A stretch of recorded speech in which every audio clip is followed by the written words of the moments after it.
Yeah. They said I had no shot, but I walked in with the proof, built on the shoulders of the elders and the wisdom in the books. I gave my thoughts away for years, no price tag on the light. Then they mocked me when I asked for crumbs for time I spent in flight. But I was raised by living gods, my mother and my father. I kissed the brim with reverence, felt my spirit grow much taller. From the lab to the debate hall, I came forged in flame. Every scar became a lesson, every silence held my name. Put some respect on my name. I came too far through the fire and rain. Put some respect on my name. I stood my ground when the pressure came. They can vote, they can judge, they can frame the debate, but I know what I fought for, and I know what I made. Put some respect on my name. Dr. Reggie, don't break. He came back to reclaim. Round one, I felt the room shift when the truth hit clean. A 10 to 8 kind of storm, no cushion in between. Round two, I got sharper, every sentence cut precise. Devastating with the facts, I laid the blueprint twice. Then round three, I showed mercy because victory was mine. I already held the battle, had my dignity in line. So let the people be the witnesses, let the whole crowd see who the champion is. When the pressure tests belief, I stood tall in the toughest there. I did not fold or bend. Oh, I didn't come to borrow glory, I came to make it endo. Put some respect on my name. I came too far through the fire and rain. Put some respect on my name. I stood my ground when the pressure came. They can vote, they can judge, they can frame the debate, but I know what I fought for, and I know what I made. Hey, put some respect on my name. Dr. Reggie, don't break. He came back to reclaim. No one gave me a shot, so I became the shot. No one held the line for me, so I became what I got. If you ask who the champ is, let the record explain. I walked through the toughest room and left with my name.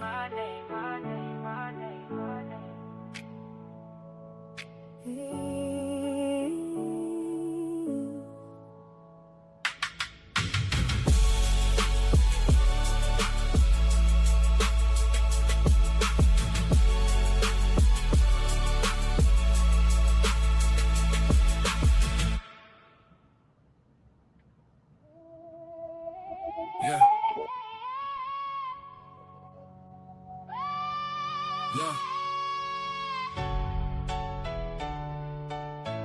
Yeah. They said I had no shot, but I walked in with the proof, built on the shoulders of the elders and the wisdom in the books. I gave my thoughts away for years, no price tag on the light. Then they mocked me when I asked for crumbs for time I spent in flight. But I was raised by living gods, my mother and my father. I kissed the brim with reverence, felt my spirit grow much taller. From the lab to the debate hall, I came forged in flame. Every scar became a lesson, every silence held my name. Put some respect on my name. I came too far through the fire and rain. Put some respect on my name. I stood my ground when the pressure came. They can vote, they can judge, they can frame the debate, but I know what I fought for, and I know what I made. Put some respect on my name. Dr. Reggie, don't break. He came back to reclaim. Round one, I felt the room shift when the truth hit clean. A 10 to 8 kind of storm, no cushion in between. Round two, I got sharper, every sentence cut precise. Devastating with the facts, I laid the blueprint twice. Then round three, I showed mercy because victory was mine. I already held the battle, had my dignity in line. So let the people be the witnesses, let the whole crowd see who the champion is. When the pressure tests belief, I stood tall in the toughest there. I did not fold or bend. Oh, I didn't come to borrow glory, I came to make it endo. Put some respect on my name. I came too far through the fire and rain. Put some respect on my name. I stood my ground when the pressure came. They can vote, they can judge, they can frame the debate, but I know what I fought for, and I know what I made. Hey, put some respect on my name. Dr. Reggie, don't break. He came back to reclaim. No one gave me a shot, so I became the shot. No one held the line for me, so I became what I got. If you ask who the champ is, let the record explain. I walked through the toughest room and left with my name.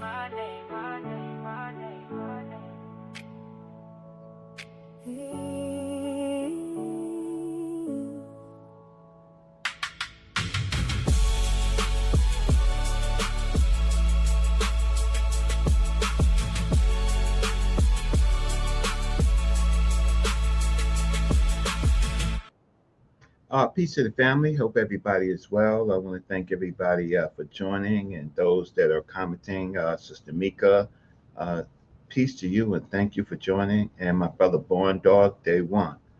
I'm doing a series against Jabari Osaze's failed methodology, part one. It is going to be intellectual, it's going to be academic. At the end, of course, I may tell you some of the things that I'm thinking about. But as many of you know, Mr. Osaze and I had a debate on July 11th. It was a gentleman's debate. So there were no rules given and there was no contract. It was a gentleman's debate. After the debate, Mr. Osaze came to the uh, Black News 102 Sinetta Studios alone. He did a show. He got a lot of views. He got like 10,000 views. Brother Reggie did not attend that show. Why? Because it was simply supposedly a gentleman's, and we have a standing rule that the first person who goes over someone else's debate after the debate loses. So that happened. In the course of that, of course, with 10,000 views, one sided, of course, that will affect me negatively in viewership. And wasn't able to, on Black News 102, to have a conversation. But I do have my own channel, and I am going to go through my points on Mr. Osase's rhetoric so that you can actually see what happens in supposedly a gentleman Ntrw. So let's see what we're talking about. Let's see if I. Okay, so about this series follows a debate held on July 11th, 2026, in front of hundreds and narrated by uh, Jabari Osaze. Later, with the show that I described, Mr. Osaze is affiliated with Hunter College of CUNY, and that show he did reach about 10,000 views on Black News 102. The debate that we had, or the Ntrw literal, the question is not the promotion and the protection of him, nor his analysis of what he believes were technical mistakes of Mabry, myself, but whether this was a smokescreen for having bad methodology and just being wrong. His position going into the debate is, I'm paraphrasing it, the netters are real, they're not literal, they're not actual. We're talking about how forces and energy work in the universe, and we've given it a name. This series will expose the statements in multiple ways as being vague, incoherent, and adds nothing but confusion to the field. I, Mabry, will test Mr. Sazi's incoherent thinking on what the Ntrw actually are and how the Ntrw are in fact literal. Um, they are not always literal, described, but they are in fact literal if you know what they are. Of course, this depends, of course, on the context of the ancient Egyptian inscriptions, always. It is my opinion that Mr. Sase does not know what the Ntrw are. He reduces it to a focus on a particular cosmic group of netters that may be interpreted as gods when they come in context with Hebrew and Christianity worldviews. His thinking collapses right there because now he would have to say, for example, Coptic Christianity, which I am going to talk about, is not literal as well, as he's saying the netters are not. Well, we're going to test that. Article from Mr. I've asked an article from Mr. Sade to respond to the article.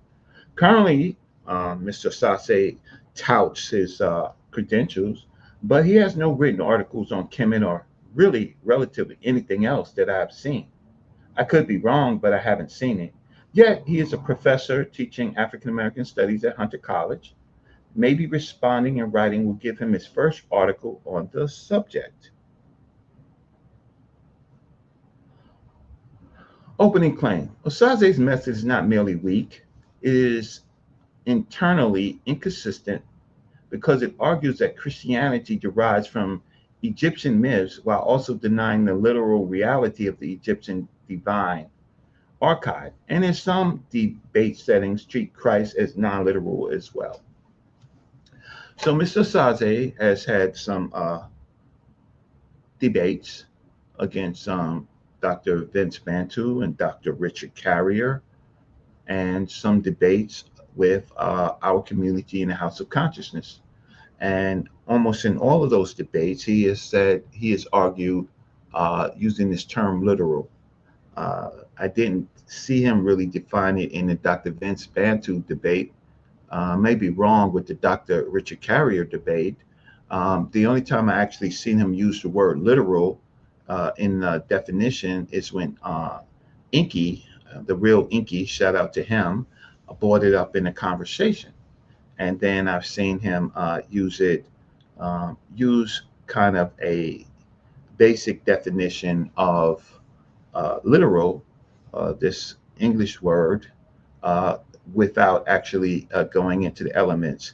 But generally, a literal just goes to looking at the original meaning of the word.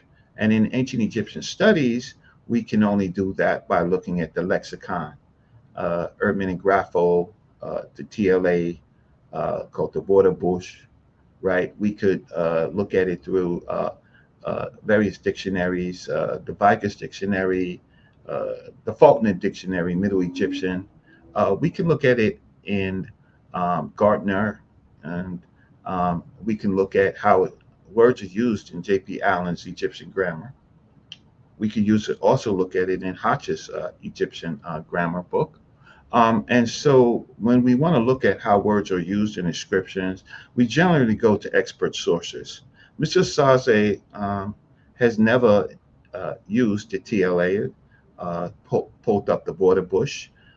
He is a basic to basic, if that, meta Ntrw reader. So he reads it in English, and in some points, uh, it's okay to read some of the translations in English, but the Medu Neter and the hieratic uh, sometimes gives you a better feel of what is actually going on. And then you could check the inscriptions against other translated inscriptions. That framework affirms dependence while evacuating ontology. So Mr. Asase's method uh, uh, affirms dependence while evacuating ontology, wherever literal consequences become inconvenient for him. The issue is not provocation. The issue is a rotating evidentiary standard that treats Egyptian, sorry for the duplicate, material as foundation, but refuses to grant it the ontological seriousness uh, extended to Abrahamic traditions. So I'm sorry about that. Um, but what I'm basically saying is that it's a shifting burden because on one side, Mr. Saze, and I'll talk about it later, he wants to say that Christianity, Hebrew, but largely Christianity emerged from Egyptian myths. Well, um, well, then he would say that they're myths, they're allegories, but he might say that they're real, but then he might say that they're not literal on the Egyptian side, on the ancient Egyptian side. At the same time, he evacuates the literalness of Christianity and Hebrew. So in Mr. Sase's world, nothing is literal. Okay, so what is his failure? Uh, Getting into these examples that I'm going to bring, right? Well, one, stable theses. A defensible argument needs one clearly defined proposition, not several interchangeable claims. That's what it needs. The causal transmission. It must explain how Egyptian material becomes Christian material. through what channels and what historical stages. What I'm going to do today is I'm going to show you um, syncretism between uh, literal uh, phrases in Coptic and in Christian uh, literal phrases.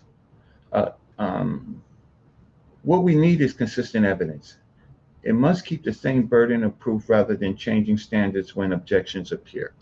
So when Mr. Osaze gets an objection that is real, he moves to goalposts. He never stays on the same post. He is smart enough to kind of fool a non-sophisticated audience that he will in fact go to another point. But the point here is clear. What is literal and what is not literal?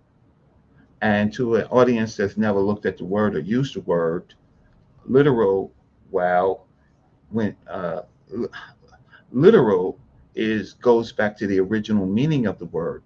Doesn't matter if the authors use the word in fiction or even in nonfiction. It's literal. So he attacks the Bible largely for being not literal and how can I say non-historical. He adds on non-historical. Um, it is historical. That's vague. Where is it not historical? Or he's talking about the characters and say the characters are not historical. Is the book itself historical? Yes, the Bible has a long range of being historical. Is the Bible literal? Yes, the Bible is literal. It has literal passages. You have millions of people believing in the Bible, almost word for word, and the meanings of the Bible for them are the meanings of the Bible. That is their domain. In ancient Egypt, it follows pretty much the same, right? For the people, the populace, the elite that wrote it, this is what they wrote. Whether it's my opinion or anyone's opinion about what they believed is just my opinion. The question is, can we see evidence that they believed it? That's the point. The Richard Carrier debate, looking at it, is useful because it faults Osaze for sliding among different theses about Christian origins, later Christian appropriation, and generalized Egyptian priority without clarifying which claim is actually under defense at any given moment. So it's not Reggie Mabry. It's not me that's made that. PhD has made that. In our audiences, people feel that Dr. Richard Carrier lost the debate because Dr. Richard Carrier did not provide inline citations. That's more of a technical win rather than a substance win. And so our audience with Dr. Richard Carrier, who is non-African descent, would measure that, but not measure the substance. In my debate, it's the same. It's always what he perceives as technical mistakes, right? That he wants to, but he's going to avoid the substance. If you really want to learn, you want to look at the substance of the argument. So I'm going to give you some. I'm going to give you some an example of substance. Okay, so the rotating fallback problem. Christianity was crafted out of Egyptian myths. You've heard Mr. Osaze say that. Later, Christian appropriate Egyptian material. You've heard him say that. Earlier cultural patterns ultimately go back to Egypt. You've heard him say that. And what I would say is that whatever he practices, right, was also crafted out of Egyptian myths, if that's the word that he wants to use, right? He appropriated Egyptian material.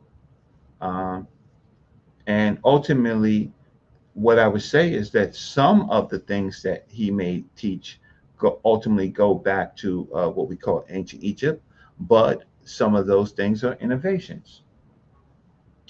Well, those are not the same theses. They require different chronology, different mechanisms, and different evidence. If a debate position moves among them without making without marking the shift, and the audience is not evaluating one argument, but a set of fallback positions. That is evasive elasticity masquerading as scholarship.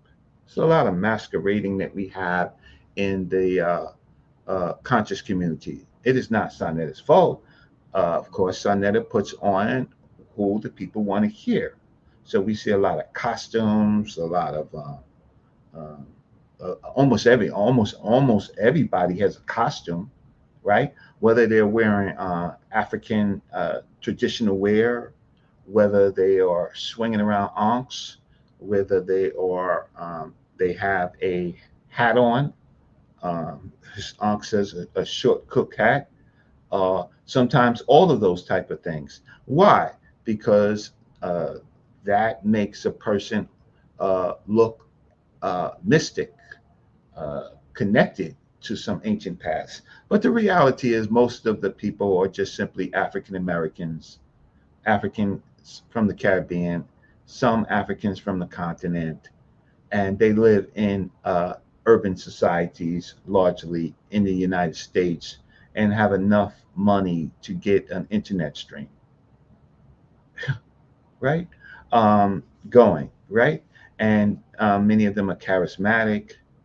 They connect themselves up to uh, people like Frederick Douglass, right? Uh, they connect themselves up to ancient Egypt. Some of them have dreams and visions that, like Paul in the Bible, that is very subjective. Some of them talk to deceased.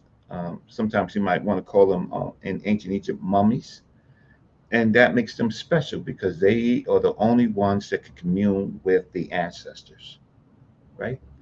And they do this with their charisma and their clothing and their little instruments, their magic wands. But ultimately, in a debate, what matters is your uh, positions and your sources, and uh, also one of the things that we have in this community or in other communities, we have other experts. So in my debate, I brought in Infidisi Jehudimus, Baba Infidisi Jehudimus. I brought in Dr. Ricchetti. I talked about Dr. Mary Al-Beatty, but somehow it seems that now Infidisi Jehudimus, who is expert in the Meta Nature, Dr. Ricchetti, who is the teacher of many of us of the Meta Nature, including Infidisi Jehudimus. Um, it seems like now that we have to doubt our own teachers. I talked about our least sourced Dr. Theophilo Benga, who we know presented in the UNESCO conference with Dr. Shekanta Diop. So we need to doubt all of those things, but we need to believe Mr. Osaze. Let me talk about Abrahamic claims. Okay, angels, miracles, prophecy, demons, resurrection, divine speech, and healing are typically treated as real claims for the communities that confess them, even where scholars disagree. If I'm not in the domain, I can have my belief on the Abrahamic religions. That's Christianity, Hebrew Christianity, and Islam. But that's my beliefs, right? But in their domain, they have their beliefs. And a lot of times when we actually debate them, you don't see them change. All the people that hold true to those beliefs, Brother Yara, let's see, Apostle, Pastor Bennett, Captain Cesaria, Captain Kataza, ISUPK, uh, Bakwash, uh, Brother Bakwash.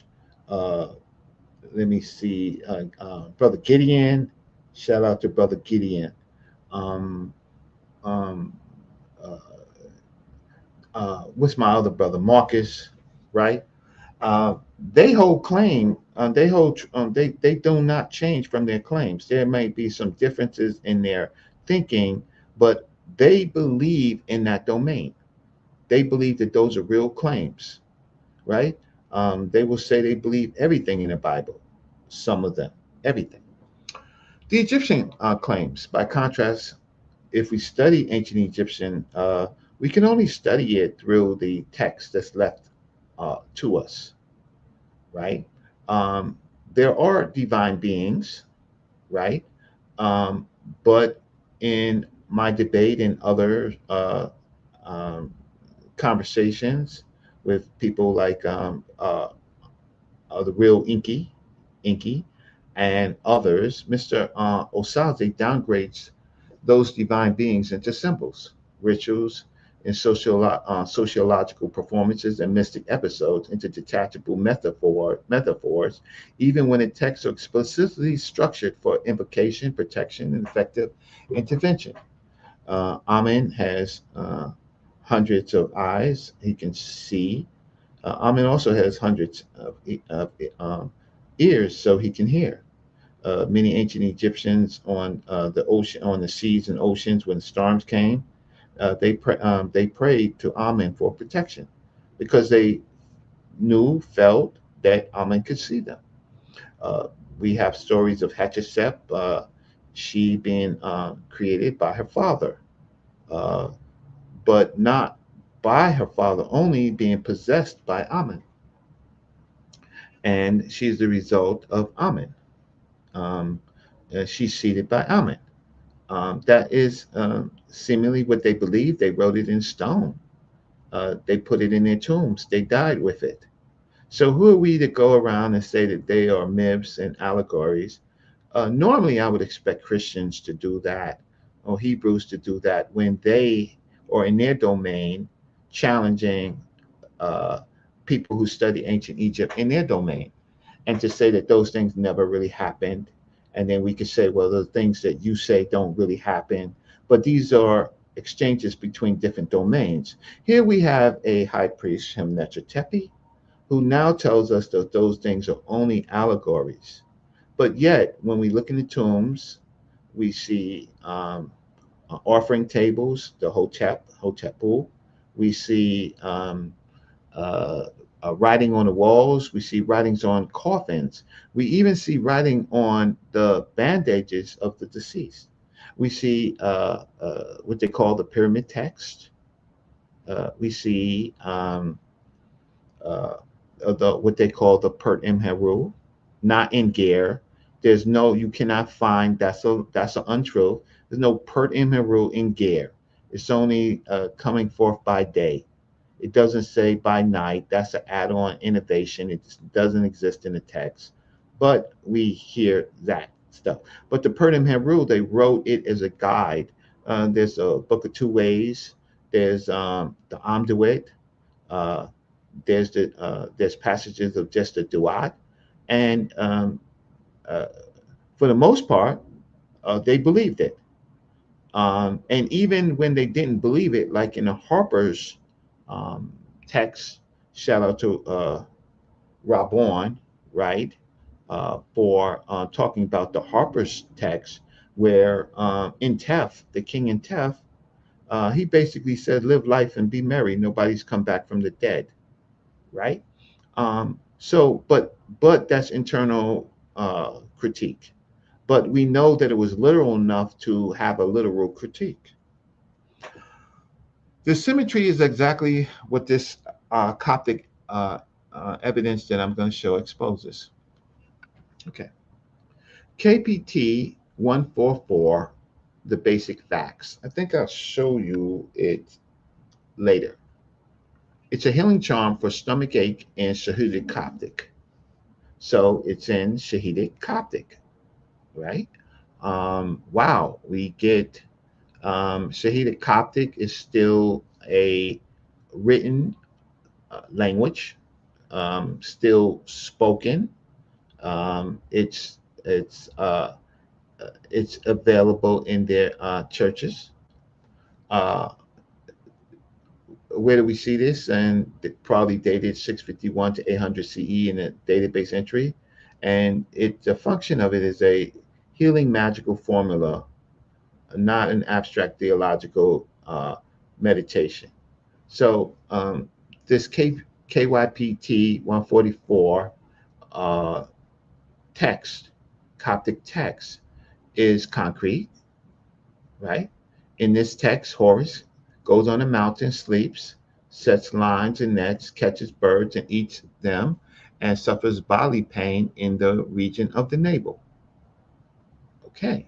Um, I can show you, I just want to get through this and I can come back and actually show you the text. But here, Horus is a real person in Coptic, not a principle, not any of the things that we hear in the conscious community. Horus is a real, in fact, individual, like a deity. He is the son of Isis, the son of Osor, and he goes on a mountain, he sleeps, he sets lines and nets, catches birds, eats, and then suffers bodily pain in the region of his navel. That is a literal statement in English about the text. I can show you the text later. The narrative sequence in T144, right? It's not. Okay, so then he suffers this pain. Then he cries out to demon messengers named Agrippas, and they are measured in the speed in reaching Isis. So now what we have is interesting. If you see these words, demon messengers named Agrippas, and measured by speed in reaching Isis, we see foreign words in here in Coptic, not definitely related to ancient Egyptian words, right? Demon messengers talking to Horus, that's unusual.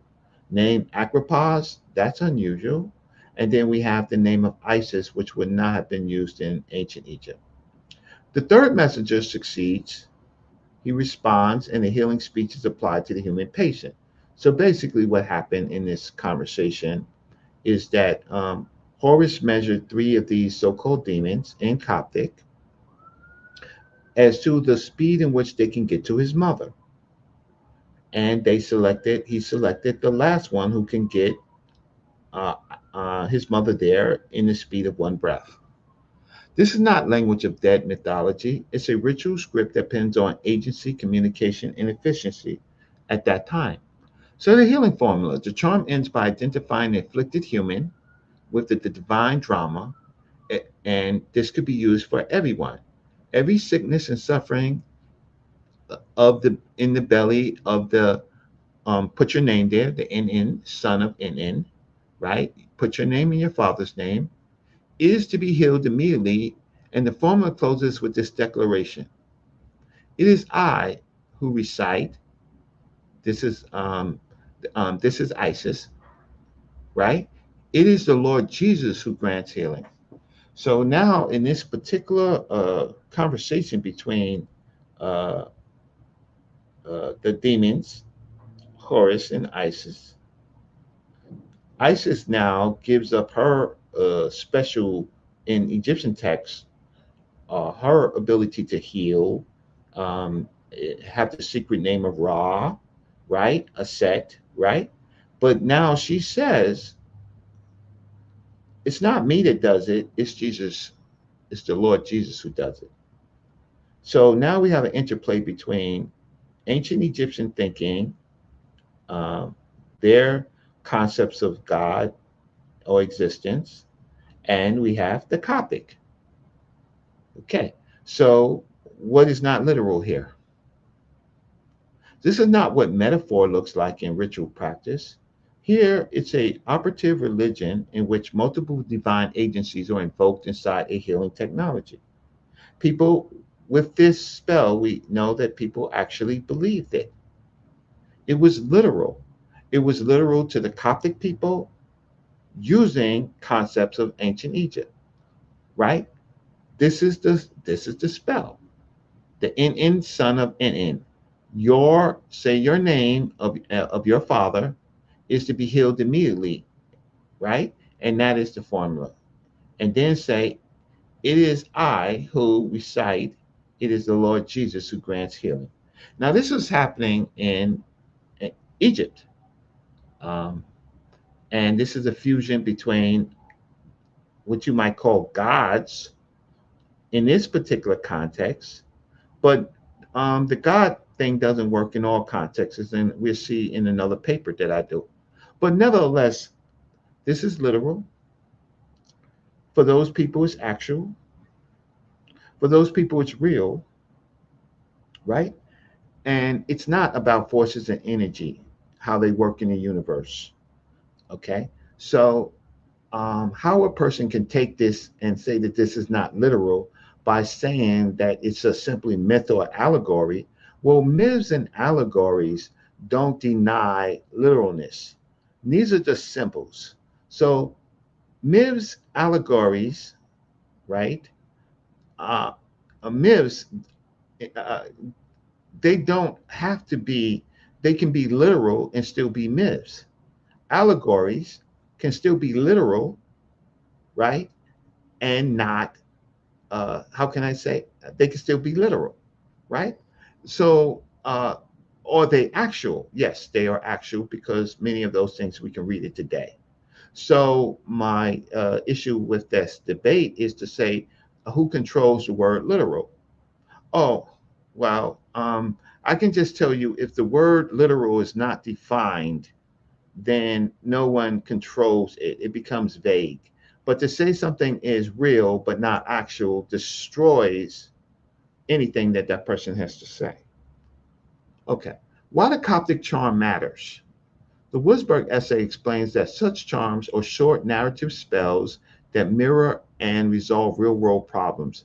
It then links the Coptic Horus Isis text to lead-in 1-348, a much older Egyptian role in the reign of Ramses II or shorter, so that we find some connection between this Wurzburg essay, right, and ancient and the talking about the lead-in 1-348, which is a uh, ancient Egyptian role in the reign of Ramses, and we see that this spell, this scenario, was already written in ancient Egypt. Here's the problem: uh, the person that I am critiquing, uh, they will have to explain what is not literal by the rules of literal. Literal means meaning. So now authors have tracked this particular story back to an ancient time period in ancient Egypt. But my opponent, the person I'm critiquing, said that it's real, but it's not literal and it's not actual. Well, that those three things can't exist together. Only in the House of Consciousness and Black News 102, in the Chatty Patties, can someone make that those three things uh, make sense.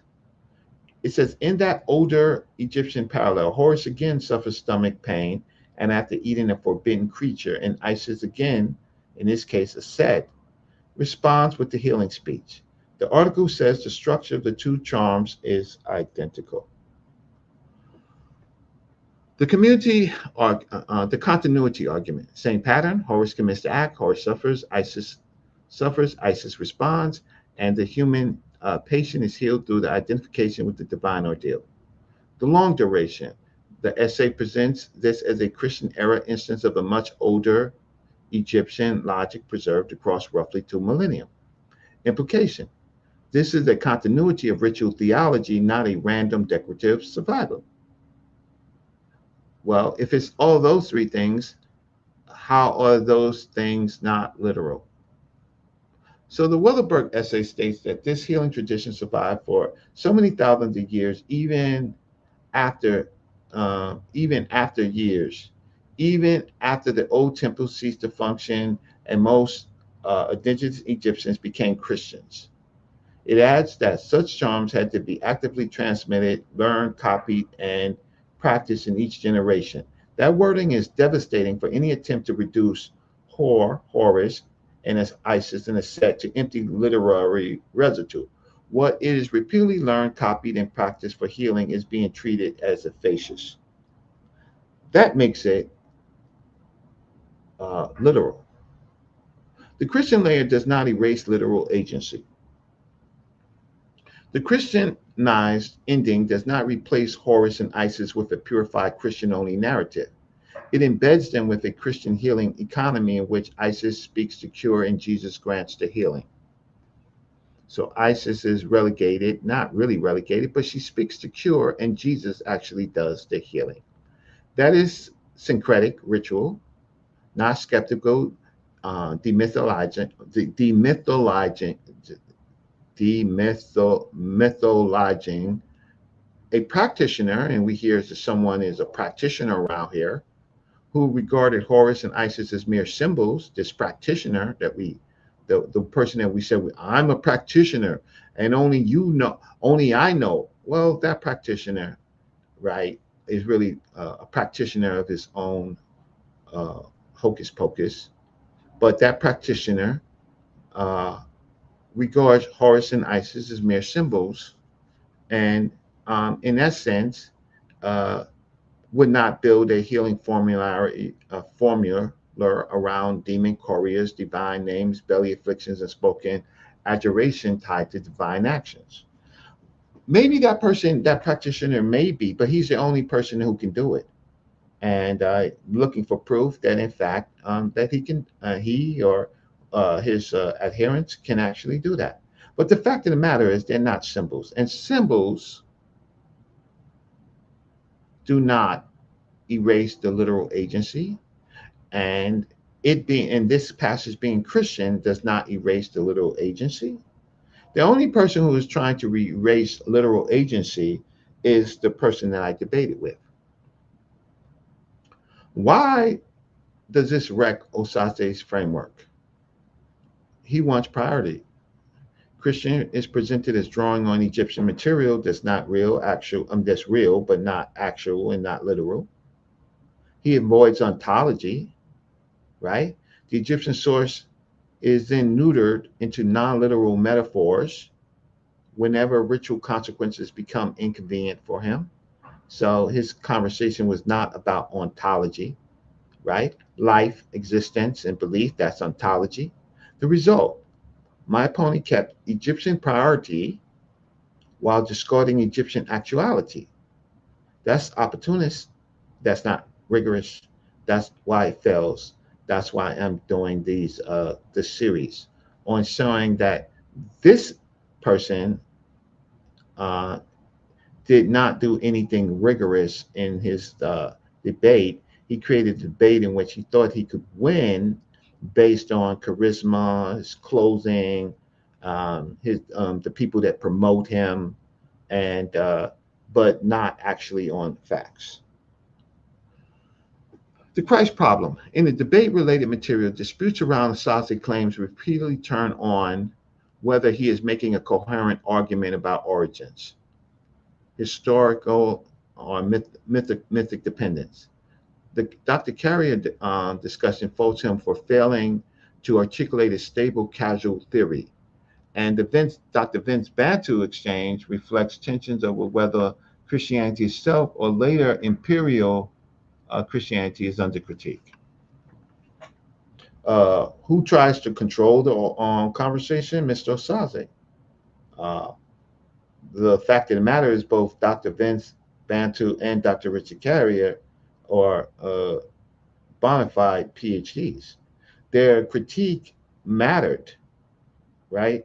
It matters against someone who only has a bachelor's in Africana studies and a master's in human services or something like that, human administration, and a master's from an unaccredited University of Metaphysical Science, which has nothing necessarily directly to do with ancient Egypt. So their critique actually matters. Their debate mattered, right? Their analysis. Only Dr. Richard Carrier, though, at the end, decided that he wanted to write publicly about Mr. Osaze.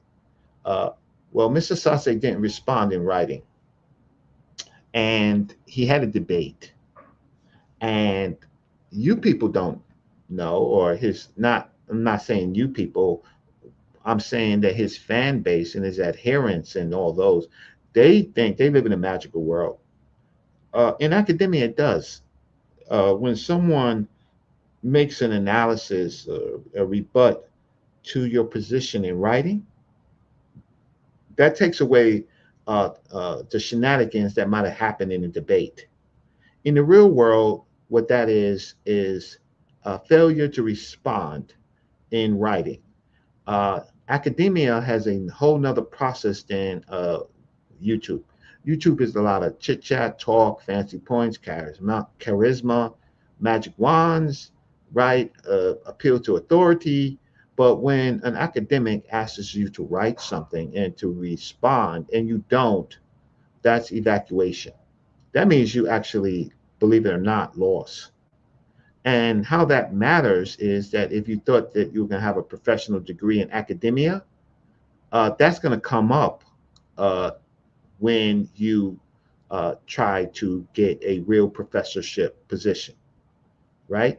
Because a real professorship position, you're competing against other people for the same position, and those that process requires actual writing. And then it is then where people actually look for your writing. And for Mr. Osaze, for right now, he has no writing. So if it wasn't a position that of the discretion of the chair who he went to the same school with, right? The next when it goes further and he actually tries to get what you call a tenure track, uh, and he's going to be pushed out because other people have real writings. Uh, they have master's theses from credited universities at best, and the people that he would be going against would be people who are PhDs. And PhDs, you have to publish your PhD and then you have to defend it, right? So Mr. Sase will like to fool you about his credentials, but the fact of the matter is he has no credentials. Altered for presentation. If Christ is also treated as non-literal, the incoherence deepens. So now, if Christ is not, he said, not literal, not historic. Well, if Christ is not literal, then the claim that Christianity derives from Egyptian myths become a contest of abstractions detached from actual religious commitment of historical communities. If Christ is treated as historically real, while Egyptian divinities are reduced to metaphors, the double standard returns in full force. So nothing if ancient Egyptian neters and in some categories they can be equivalent to gods, deities, and some, not all, because Netchers have its own definition, which we explore uh, more tightly in another conversation. But Netchers from Dr. Riketi Amin and from Dr. Theophila Banga deals with uh, ontology, deals with existence, and in their gloss and in other glosses, like I think Asman, maybe Harnick, but they see that the netters uh, mean existence. And then, of course, there are special netters. There are more important netters. So creation netters are more important in that domain than uh, plants, humans, insects, animals, certain animals, right? And in other situations, things like the happy ankh hep, which you know is the apis bull, is a nature, right? And that nature is important for communicating from the higher natures to humans about things to come, right? Truth and falsehood. But they're natures. But then there are natures that don't have the nature symbol because they exist, because they simply exist.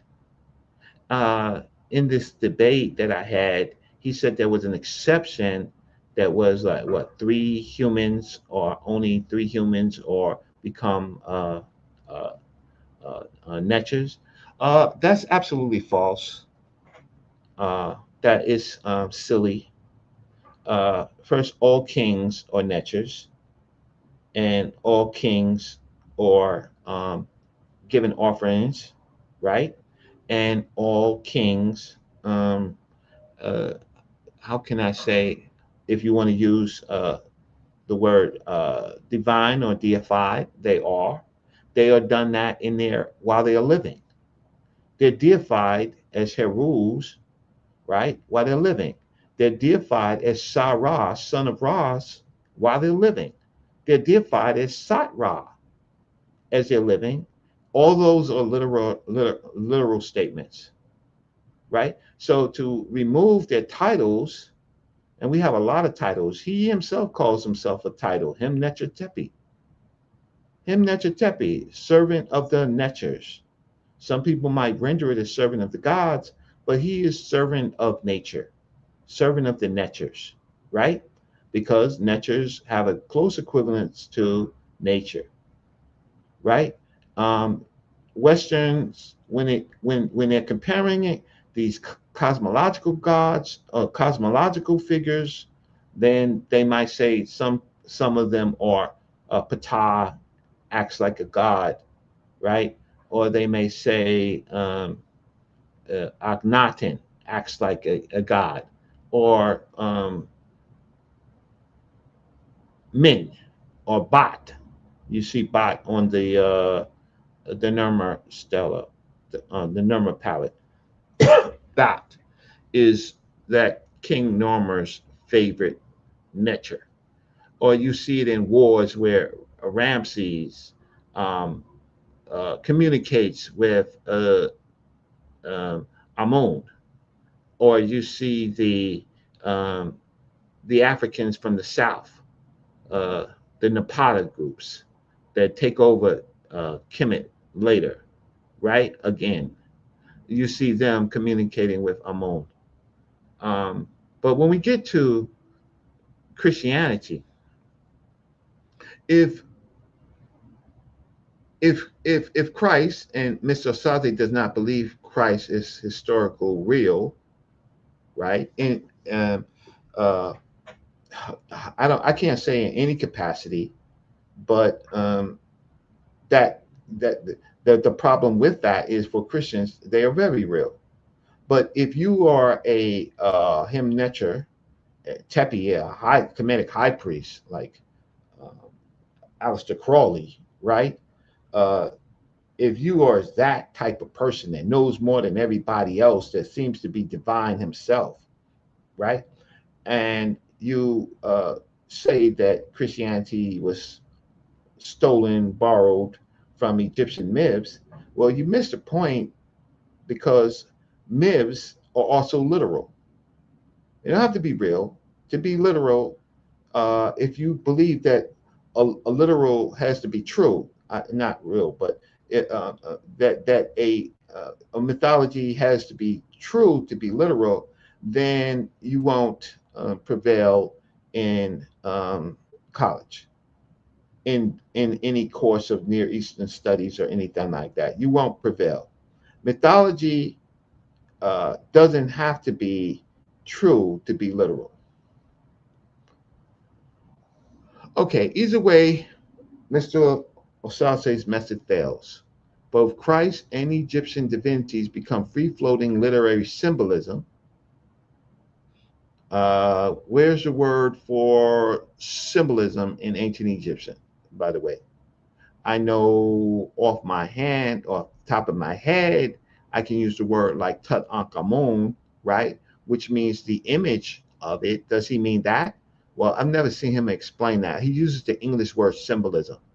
That makes historical claims of influence harder to prove because no stable religious ontology remains. So once you make something symbol, then all of a sudden you're acting like the existence and the belief does not occur. Well, Mr. Sade doesn't know, and we'll find out, and many of you don't know, that symbolism doesn't deny literalness. What you probably don't know is that usually, for the most part, literalness comes before symbolism. Literalness is the meaning. So symbols usually have a meaning, and literal, to be literal, means there's a meaning for the symbol. We read the English, most of us, all of us, we speak English. the alphabetic system that we use are symbols. So because there are symbols there, that denies uh, literal statements? No. Okay. So if we just read something without any pictures and we read it in characters, which are symbols, does that deny the meaning of what we're reading? No, absolutely not. Um, because the ancient Egyptians wrote in a uh, what we call a ideograms uh, pictorial type of language, does that deny literalness? No, it does not, because we can read, it's been deciphered, and we can read and understand what they're saying. That is just there. So to attack now, the whole thing about nobody's walking around with a sun on his, well, um, because I was debating with someone who is not didn't pass uh, from anybody that I know basic metal nature, right? They don't know that the symbol of Ra is a unique symbol, right? Just like the symbol for a house, per, right? It's a unique symbol, right? And that unique symbol is being literal, right? He doesn't also understand that anybody who reads the Meta Nature knows that there are something called uniliterals. Uniliterals are symbols that make a singular sound, right? Like in, right? And anybody that reads, taking a basic Meta Nature class and is passed knows that there are symbols that are biliteral, like ba and ka, because the ba might be a bird, a human with a bird face, and a ka might be raised hands. Does that deny literalness? No. Matter of fact, it explains how it's literal. And then there are triliterals. Triliterals are consonants that make three sounds. Ntr is a consonant. So it is a triliteral, so it's born literal. Now there's a meaning with the Ntr. There are meanings with the Ntr that makes it even more literal. Okay.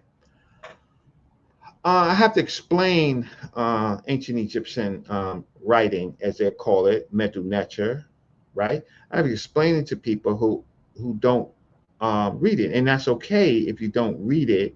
But what you have to understand is that the symbols that make up the sounds are already literal, because each of those symbols have its own meaning, even if the meaning of how it is expressed, right, changes because it changes in writing, right? So, but if you listen to somebody who's a failure in the Medu Neter, uh, and whose course did he pass? You will never hear Baba Infadishi talk about him as being a Medu Neter reader. You will definitely never hear Dr. Richetti talking about him as a Medu Neter reader. Uh, let me see, Baba Bonacci, you will never hear him saying that he's passed his test, right? Or he's passed. So, but you will hear on the House of Consciousness, look, he read a name, he reads the Meta Neter. No, that's reading a name. That's not reading the Meta Neter. Because time after time, we have people like King J. You can put a text in front of him and he can get through it mostly on the first path. Harwin, who they're giving such a hard time to, every text that I put in front of Harwin, and Harwin is a Nuwabian, he can read it, right? Zion Lex can read it better than he can, right? Zion Lex can read Medu Neter better than the hymn Neter Tepi. That's a fact. right? That's a fact. So then there's always a complaint, like I'm picking on him. I'm not picking on him. You're out of your domain. In a debate I played where he said he's not a priest of the meta nature. Well, if you're not a priest of the meta nature, then what are you? You're a him nature. How could you not be a priest of the meta nature? How could you not be a servant of the meta nature? So that makes me want to do a whole um, part of the series on what the meta nature means. Now, option two, Christian communities are treated as historically serious, while Egyptian divine communities are stripped of ontological force. That's a naked double standard. Now, he may not believe in the biblical divine, but he doesn't believe in the Egyptian divine. He said the natures are real, they're not literal. Then he said this devastating thing, they're not actual. So if they're real, but they're not actual, and then they're not literal, but we know that they're triliterals, and we know every symbol has a meaning, and then we know that there's text, and we know that the meta nature has been deciphered. And because the meta nature has been deciphered, you get literal statements. But we can go to a House of Consciousness, Black News 102 debate, which I go to, um, I examine. I have had two major debates on stage, two live audience, two, right? And if you've ever debated on a live stage, everything, everything is at risk. You never know what's going to happen when you're live. On YouTube debates online, that's a new thing. People have uh, people in their ear calling them. They have texts to help them. They have all of those. They can Google. They can do all of that, and you'll never see it. Right? They have help. On a live debate, you don't have help. So I didn't have any. I didn't have any help in my debate. I had a script uh, that they're saying that it was an academic paper. I could convert my scripts into academic papers. This is a script that I converted into a script which I am performing to debunk Mr. Osaze. Um, let's see. Harsh but defensible judgment. The harshest accurate criticism is not simply that Osaze is wrong, Mr. Jabari Osaze is wrong. It is that his method behaves like a thesis in search of whatever evidentiary standard will let it survive during the next objection. He's a shapeshifter. When broad diffusion helps, he implies dependence. When literal consequences threaten, the gods become symbols. When Christian appropriation helps, later receptions move to the foreground. So you can never know what he's talking about. When chronology is challenged, deep antiquity certainly does the work that direct transmission was supposed to do. This is methodological opportunity with I don't want to say Afrocentric, but I should have said pseudo. But Afrocentric is problematic to me because uh, it's too soft.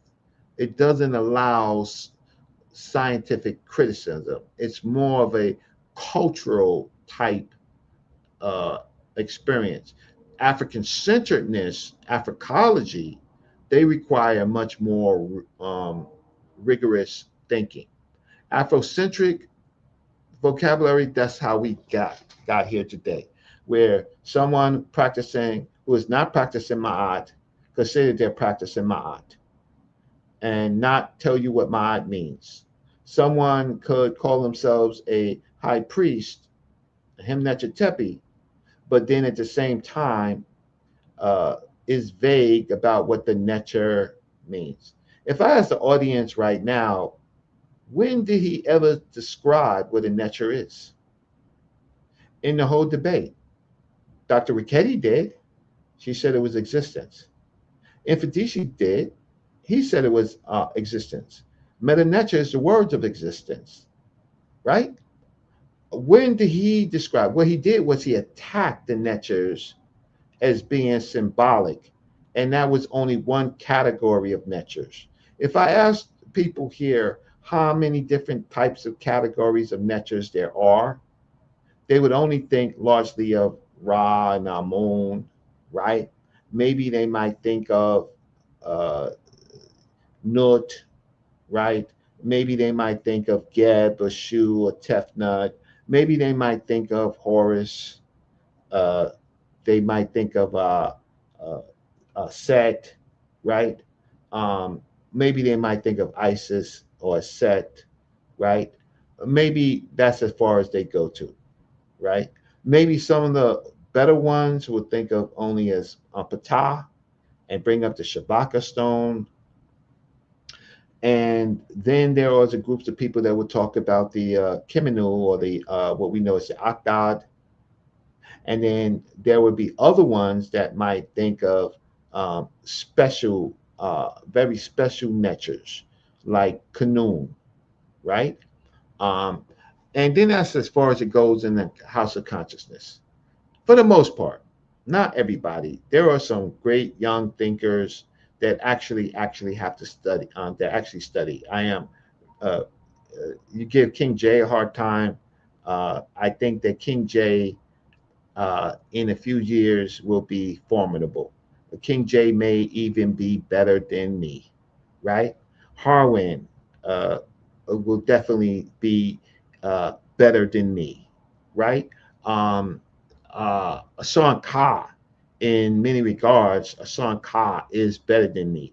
Smash Rockwell is way better than me, right? In the Medu Necha. So much so that I needed him for Km.t on trial. And he came all the way from California, Oakland, got on a plane himself, paid his own way to come to New York, and said, you know what? Hey, Brother Reggie, I'll be a part of that. I'm not going to let them tear down um, Kemet. But y'all don't listen to Smash Rockwell, right? Smash Rockwell has been on for like 3 years, almost every other day on the Meta Netra. But you people in the House of Consciousness very rarely went to his channel, right? If you went to his channel, then you would have met Meta Netra readers who had to read directly, right? Because he gave everybody a turn, right? And how can I say? Then there's people like Christopher Withers, 1,000 times better than me, right? Uh, then there's even Ujao, right? And his Sesh Medu Necha class, right? Though I disagree with him, he sometimes, especially with this riparian, Kemet means riparian. Uh, he is a great young Meta Necha teacher. But you don't want to listen to the Meta Necha, the young people, the Meta Necha that spent years. You want to listen to somebody with a costume, right? With a costume, uh, with an ankh, with special powers, that talks the same, uses the same terms, but doesn't use the terms correctly. Why the charm is a devastating counterexample. So the what I'm talking about is the Coptic um, uh, charms. Horus, he's not a poetic memory, but the suffering figure whose ordeal structures the ritual cure. Isis, not a dead allegory, but the responding healer whose speech cures the affliction. Jesus, not simply replacing Egyptian power, but joining a ritual field in which Egyptian and Christian agencies are invoked together for bodily healing in this Coptic text. So you have Jesus, you have Horus, you have Isis, you have them all together, right? You have these demons, but that's not literal. Oh, that's divine allegory. What the hell is that? Right? What the hell? And even if you want to call it allegory or mythology, it does not deny that this was literal. But at the same time, I don't want to go into his world because it doesn't really matter because it just shapeshifts. The serious scholar line. Well, a serious scholar, who he's not, can debate how these practitioners understood the metaphysics of their ritual world. Um, you might call him a YouTube scholar. He's not a scholar in print. That's a fact, like Nipsey Hussle said, right?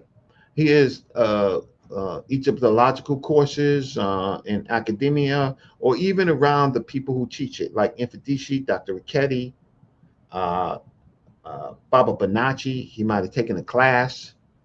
No one in that domain calls him serious. Uh, this the ancient people of the Nile, they were the practitioners. So much so, you see them in the Bible. You see Moses fighting well, there's two stories, but in the Bible, you see Moses fighting the Egyptian. Uh, I want to say Egyptian now. I'm going to say the Egyptian pharaoh, right? Because that's how that is used. Is that literal? Yes. Is it true? Uh, the believers believe it was true, right? You don't have to believe it was true, but Christians believe it's true. In another story in ancient Egypt with Kamwas uh, is fighting Setni. Kamwas is fighting the Nubian um, magician. That story is older, right? It was written in ancient Egyptian texts where a Nubian sorcerer came and challenged uh, a the Egyptian uh, sorcerer magician, and there you go. And so that story is first, but to Mr. Sade, that's not literal because he equates literal with being true, or I'm never. No one knows what he's associating with it, but whatever it is, uh, maybe someone in the audience can defend him uh, with something that he cited, because in that debate he showed not one citation, not one um, expert that says that the Ntrw were not literal. Uh, you could throw as much garbage onto the board that still doesn't make your case. What makes the case is find somebody authoritative that says that the Netr and the Ntrw were not literal. Did he find that in the debate? No. He lost the debate because he didn't show that. But it made it sound like all he had to do was just disagree with me enough to win the debate. That's not how it's done. A serious scholar cannot pretend the text is indifferent to divine agency, meaning, this he's more problematic because he doesn't believe in the divine agency of the Christian, and his divine agency of the Ntrw, they're not actual. He said that they're not actual. He cannot insist that the Egyptian myths generated Christian material while denying that the Egyptian divine archive was treated as actual by the communities that preserved copies and used it. I need to fix that. So he can't, uh, he doesn't believe that they were actual, right? He doesn't believe it was actual in Kemet. And in Christianity, I mean, where he was a Catholic for up until college, which he seems to have disavowed. But if you look at him, he looks nothing. less than a Catholic priest. He looks like the Pope. Conclusion on methodology. His arguments are unstable, repeatedly shift explanation categories. Textual, the Km.t 144 in the Wurzburg analysis shows Egyptian Christian healing practices treated Horus and Isis as operative powers while within a living ritual tradition. Said another way, the Coptic Christians treated Isis, Horus, as equivalent to Jesus. They did that.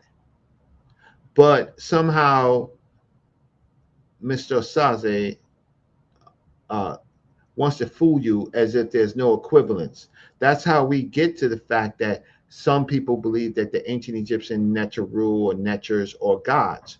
Why? Because in certain contexts, when it comes into Western behavior, then what we find out is that there is an equivalence. We know this because the Rosetta Stone was deciphered, and where the Greeks said theos, the Africans said netchers. So that's where we get our first instance that it means God. Then we read the passages and then we see divine. And then we read passages where they're not, they're just language in the Medu Neter. And we can't say that God is even involved in that or a important Neter is involved in that, but something is revered. Revered and divine, two different things. So we have this equivalence problem.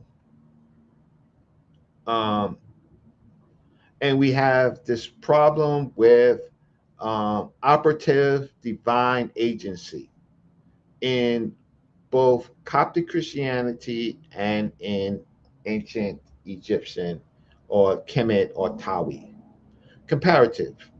Refusing Egyptian materials um, uh, and giving them, ontological seriousness. Normally, most people do that, but he refuses Egyptian textual ontological seriousness, and at the same time, he doesn't even grant the domain of Christianity and Hebrew uh, as relative. So he is the master of the universe. But my series is going to expose this, and I'm going to show you after this. I'm going to show you the text from the papyrus um, on the story in Coptic Christianity where Horus, Isis, Set, right, and Jesus are all in the same paragraph. And in my debate, one of my points was basically saying that if you can see a gnat and you can see other, how can I say, foreign deities, because they're foreign deities, a gnat is considered a foreign deity, and you can see them in the same line as Egyptian deities, just like you can see something like Balat, right, and Hathor. So then you see an equivalence, right? But to my opponent, that is not literal. So what I'll say, if Asazi wants to argue that Christianity draws on Egyptian material, then he must stop gutting Egyptian material of its literalness whenever uh, the force embarrasses his theory. So that means he's lost a debate with Dr. Richard Carrier. He lost a debate with Vince Bantu. He lost a debate to me with Inky. He lost a debate with who else did he debate? The Yara, Nepal, and Guerrilla Hebrew. He lost that debate. Why? Because if nothing is literal and actual in ancient Egypt, nothing was stolen. If nothing was literal and actual in ancient Egypt, nothing was stolen. Because And then when he says we're talking about how forces and energy work in the universe, well, that wasn't stolen because they don't consider Yahweh just simply a force and energy. He's God. El is God. So his forces and energy BS uh, is not even worth talking about because the Christians and the Hebrews didn't get that from Egypt if it's not literal. If it's literal, then we can discuss possibly what was borrowed and stolen. But without it being literal, we can't discuss anything. It's only the master guru himself. So in upcoming video, I will examine how Osaze's methodology is even worse when he falls back to Mibs or not literal. We examine whether Mibs are literal. If you think Mibs are not literal, then you are cuckoo. Osaze has been successful to a non-sophisticated audience, even though many people in the House of Consciousness are sophisticated. But when he's being promoted, uh, when he's being promoted, then what happens is he has help. But he has no writing to strengthen his claims, so it's just promotion, right? Let's say he can manipulate terms out of their own literal meanings to build a straw man, and that straw man is what he debates. So he takes terms, he redefines the terms as if he has the expertise on the terms, because now he's using I'm a profession, I'm a professor, I'm a professor, right? You're a professor in African American studies and you're not on a tenure track, and you could be removed when another chairman comes in, or you could be removed from something else. So for now, he's a professor. If you want to call him a professor, fine, but he's a professor in that domain at Hunter College. He is not a professor outside of Hunter College. I'm never going to call him a professor. He's not my professor. I've had real professors.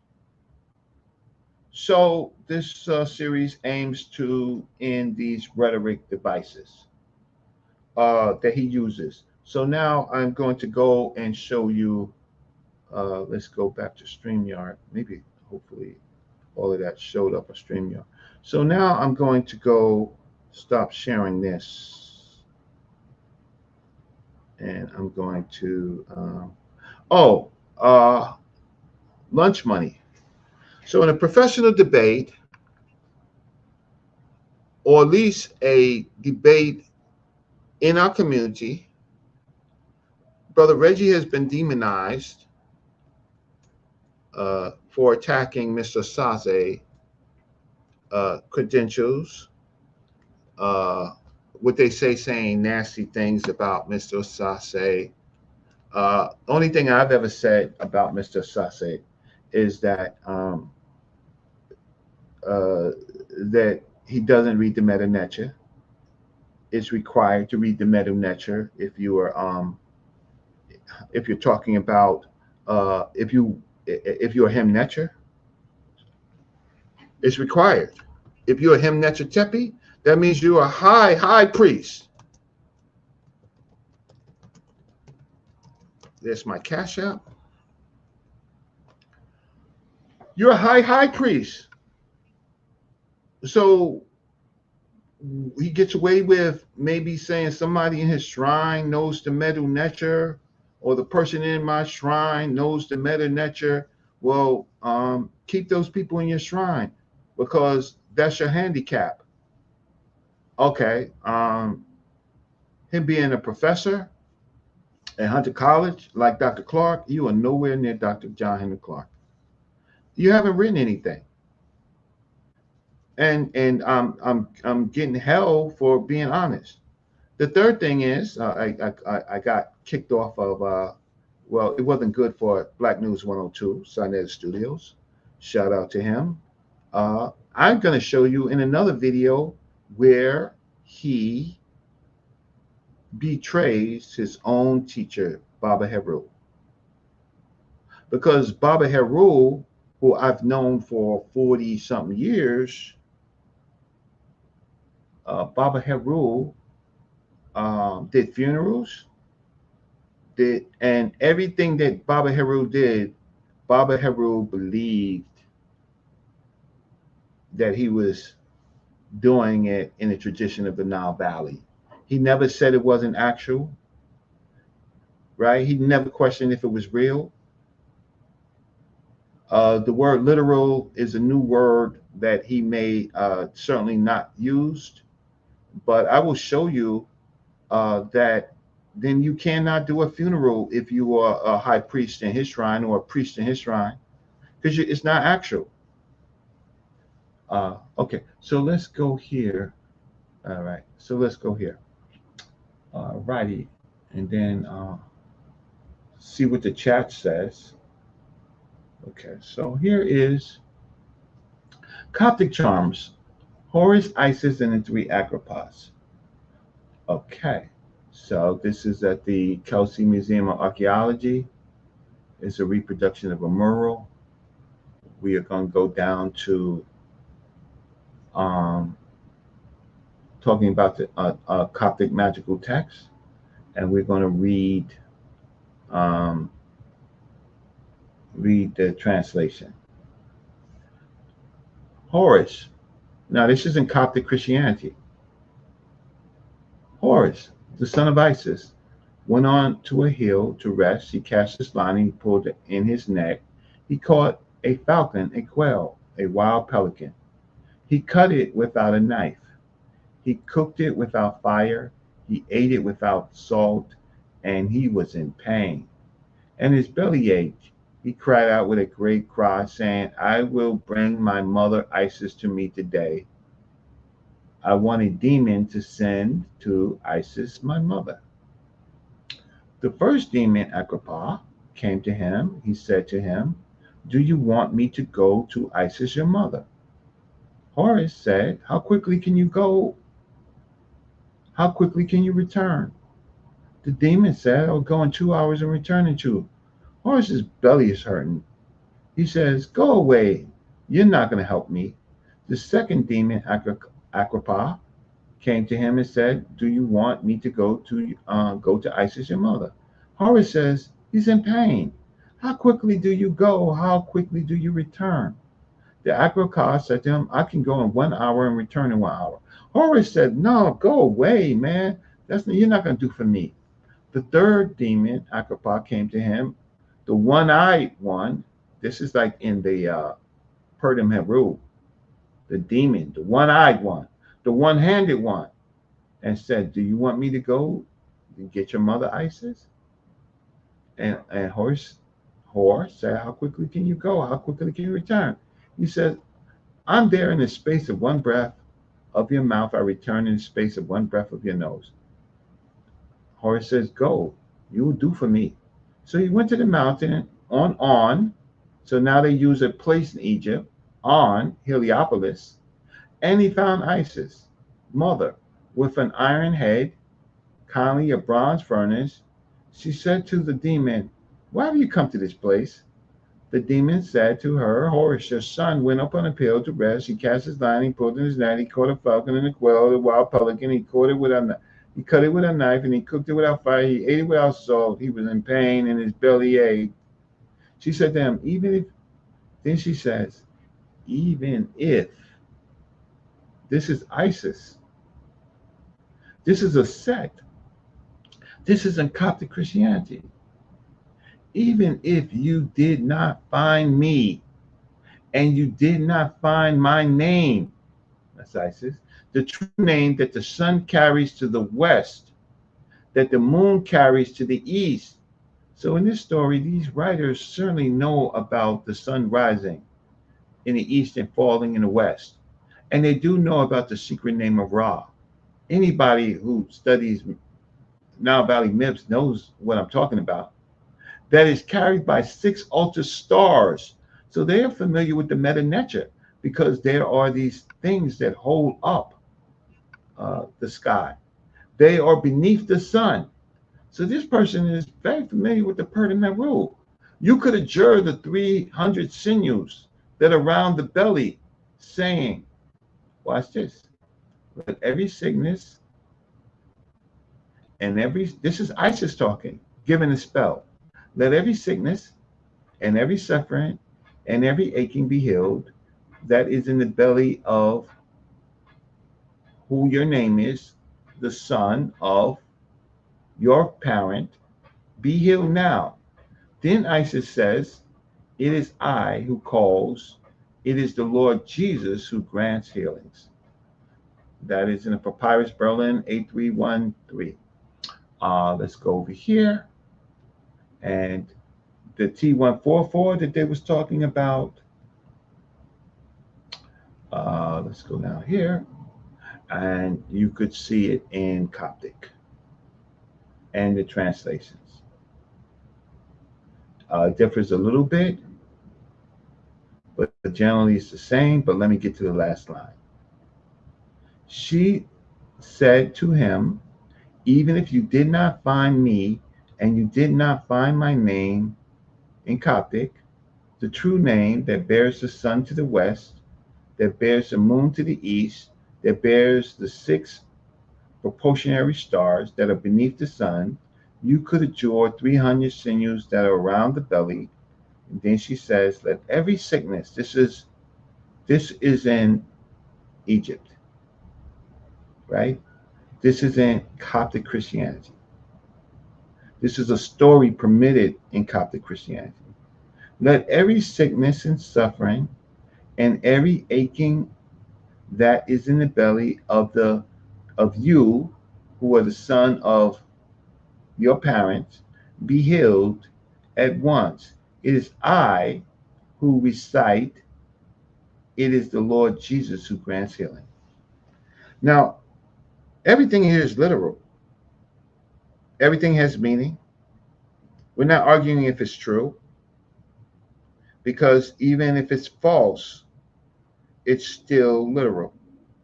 So you people want to go to a debate, and then you want to hear an after debate with information that you did not see in a debate. 10,000 people did not watch that debate.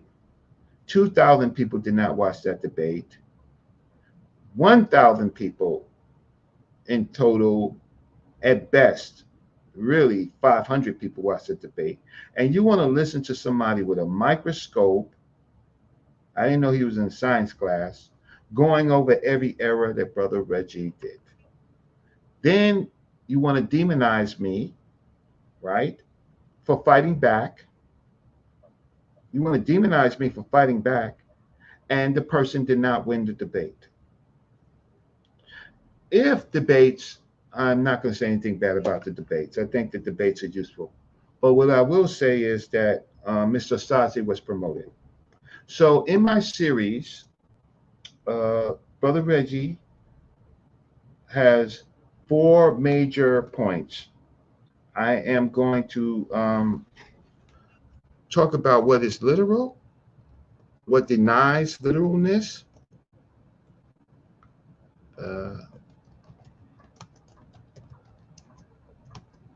I'm going to talk about what a Ntrw is and what a Ntrw is not, and how Mr. Osaze does not know what a Ntrw is. And Mr. Osaze has another problem in our community, because I can say what he did, if he's calling himself a Kemetic high priest, is blasphemy. His few supporters who didn't come to the debate in person, they will say whatever they want to be. They're the adherents, right? But to the listening audience, and I want to thank everybody for coming out, right? I've given you the evidence. You have something to think about. You can play back. You can play this back. You can argue about who you like the better or not. But one thing that you can do is, if you want to go to the museum with me, I will take you through and I'll read the Meta Ntrw if that's important to you. But if you just want to look at the statues and go, if that's what you want to do, you can do that too. Just give me a warning so I can get a few feet from you. If you think after touching one of those touching a caress, right? If you hear any words speaking to you, please don't call me. Okay, I've been to the museum over 40 times. If some deceased ancestor is talking to you, please don't call me. Just keep communing with them, because that's what you do in that person's shrine, right? Um, Meaning that you have special powers. They can find you, and they can speak English too. So let me know though if they are speaking English to you. If they're not speaking the meta nature, let me know, please. You can come up to me. I'll be away from you when you signal that some ancestors talking to you. But if they're talking English, please write it down so I can see what they're saying in English, because I want to know how a ancestor knows English. And please ask them to write it in the Medu Nature for me, so I can so I can learn from the Medu Nature. I think that, listen, family that's watching, y'all don't think that some people in our community are crazy. Look at the people who make the most money in the community, right? Who fundraise for houses and stuff like that, and schools and things like that, and you never get it. I just can't figure out why you. What is it about you that believes those type of people? But then when people come that you can see them with Dr. Clark, you can see them with Dr. Ben, not just a photo op, but you can see them in some type of interaction with them. You can uh, you can see them with Dr. Leonard Jeffries. Uh, you can see them bring on guests on the platform. I brought on his own teacher with Sarnetta, right? His own teacher. He wasn't there in the room. I brought his own teacher. I brought Baba Infadishi for the first time on Sarnetta platform with Professor Small. Brother Aunt called in. Brother Reggie don't get the credit for that. Then you can see Brother Reggie in his community. You're going to see a video where Brother Reggie is in Bronxdale. You already know I took Sarnetta to Bronx River to meet Poppy, right? So you can see real people. You can see me with Dr. Khalid Muhammad. You can see me with many of the greats, Alambe Braff, right? Many of the greats, Dr. Jacob Carruthers, Dr. Malala Karenga. You can see me on stage with Dr. Mario Beatty, right? Arguing, talking about meta nature. But I can't change your mind. And when I ask you for a little donation, I'm clowned for all the years that I taught. And I didn't ask the people for nothing. So now I ask for my time, $5, $6, $7, $1, no, right? $1 don't help me. $5 does, right? Why? Because I could pay for my time being on YouTube. I could pay my internet bill. I could pay my phone bill, right? Why? Because I'm spending these time. But I get to be clowned by adherents or fanboys who care about them but don't care about Brother Reggie at all. Anybody that's ever went to the museum with me, people now copy my museum tour. They go to the same places and read the same things that I do, right? And then I get so now it's a crime. The person I was debating with on his first round said, Brother Reggie's going to show you a whole bunch of Medu Neter. We're talking about ancient Egypt. Shouldn't I show you Medu Neter? But I didn't think that showing Medu Neter was that important. So I only read one piece verbatim. The one that he said that Ra is literal or the sun is literal, but Ra is a divine allegory. Yeah, it was still literal. The thing about it is that he couldn't even read it. He can only look at the pictures. Hey, listen, I'm unhappy that you uh I'm happy that 10,000 people watched the show about a debate that you didn't even watch and had so much to say about your brother Reggie, right? Who's been on 10 toes down way before, not before Mighty Hebrew, shout out to Mighty Hebrew, not before SETI, because not before Tahuti, brother Tahuti, right? Not before Alain Bey, not before a few people that Sonnet has interviewed. But when I came to the platform, now you have technical terms. Now you have sources. And for somebody to try to examine my sources and doesn't have any writing on the subject, if that's what you want to do, fine. And I'm not talking to people on this platform per se. I'm talking about this curated audience of following people. And then if the Netters was with the dude, wouldn't the Shrine of Mod in Harlem still be open? Wouldn't it be if the Netters was with him if he had superpowers?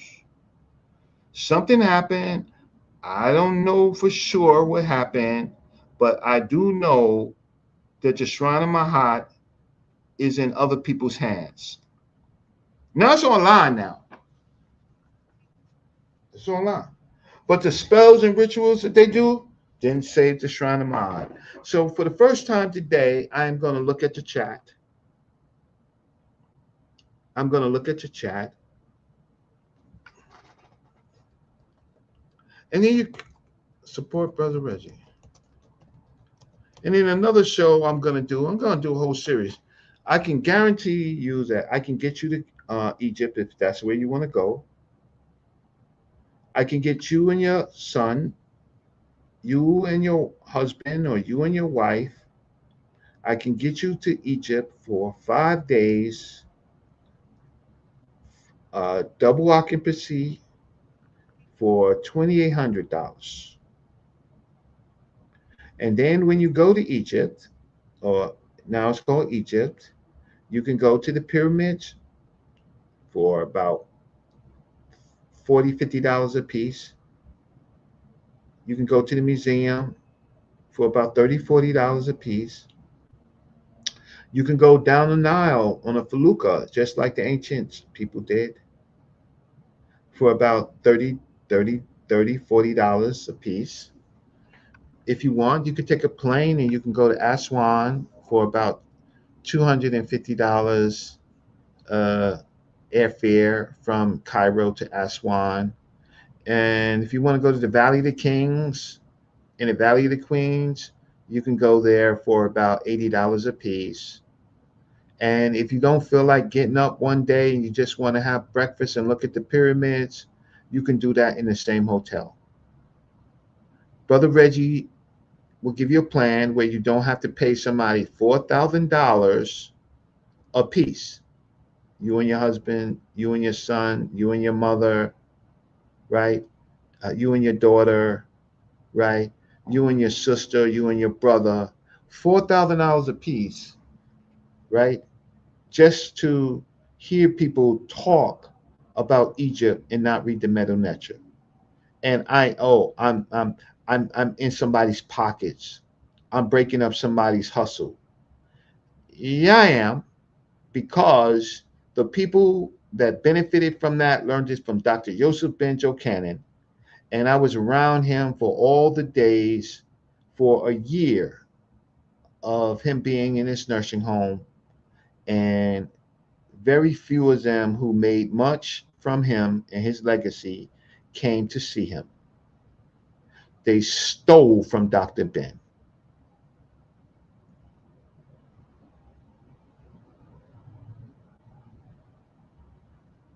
The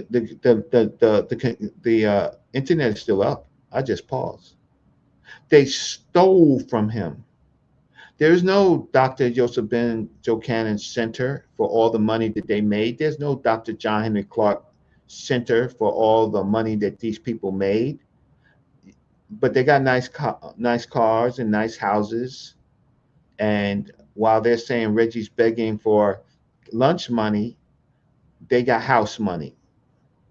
But my whole thing is, I've been around long enough. I'm 61 years old. Uh, some of them will come to me and be angry and upset. Some of them might even threaten me. I've been threatened many times, right? Shut your mouth. Well, I'm gonna shut my mouth for telling the truth. Yeah, and some of them will break your teeth. I know that for a fact. But guess what? While they're doing it, they're not acting as Africans. They can't stand the truth. They're just capitalist hustlers in costumes. So one day I will do a show. I guarantee you, I'll give you an itinerary that you will spend about $2,800 for flight and hotels. The food is cheap. I mean, the average meal is about $4 outside the hotel. I don't encourage you to eat. I encourage you to bring your own food, canned food, and stuff like that. I encourage you to do that.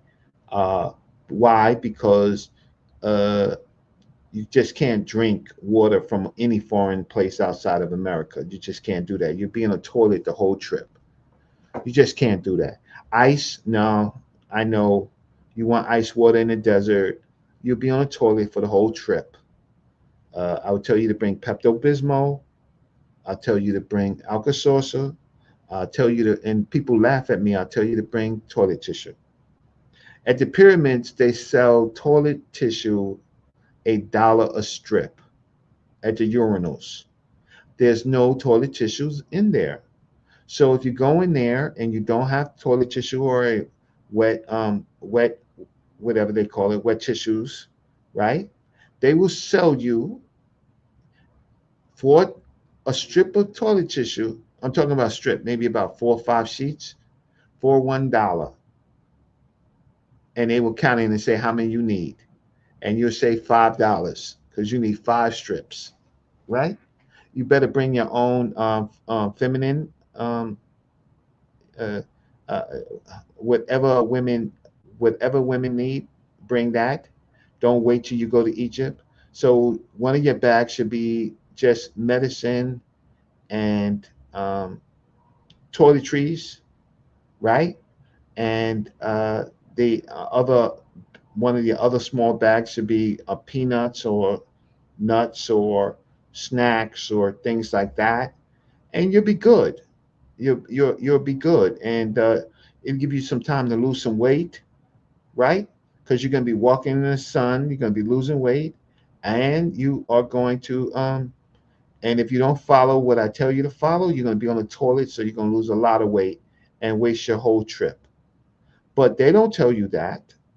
Brother Reggie tells you that. Why? Because Brother Reggie's bought uh, on one trip 120 people to Egypt, and I bought maybe about, with the organization that I was head of, I bought maybe about 600, 700 people to West Africa.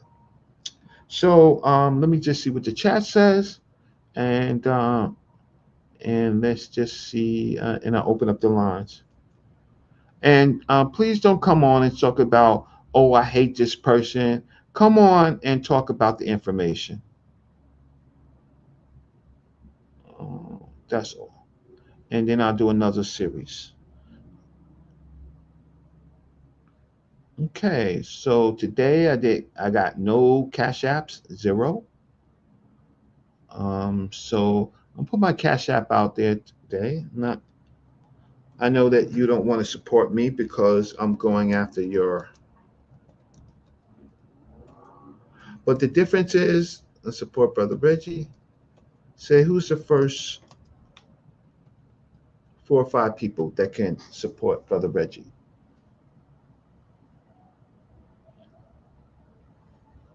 So the reason why I'm doing this because I'm making a record of this. I have a life. I'm making a record of it.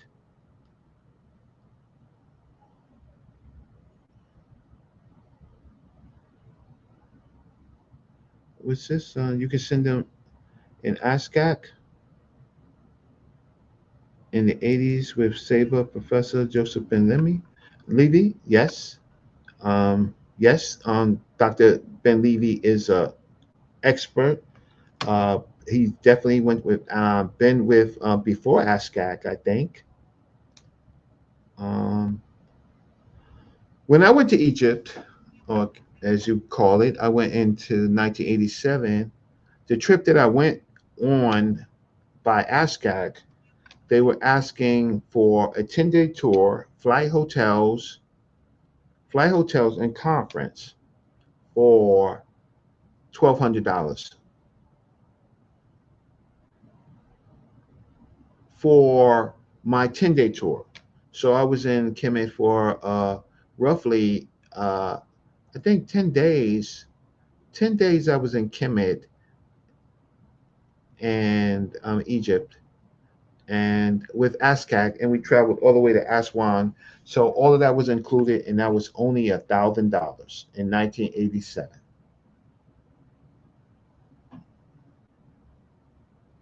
So now today's prices, it's roughly $1,400 for and double occupancy. So it's $2,800 for two people.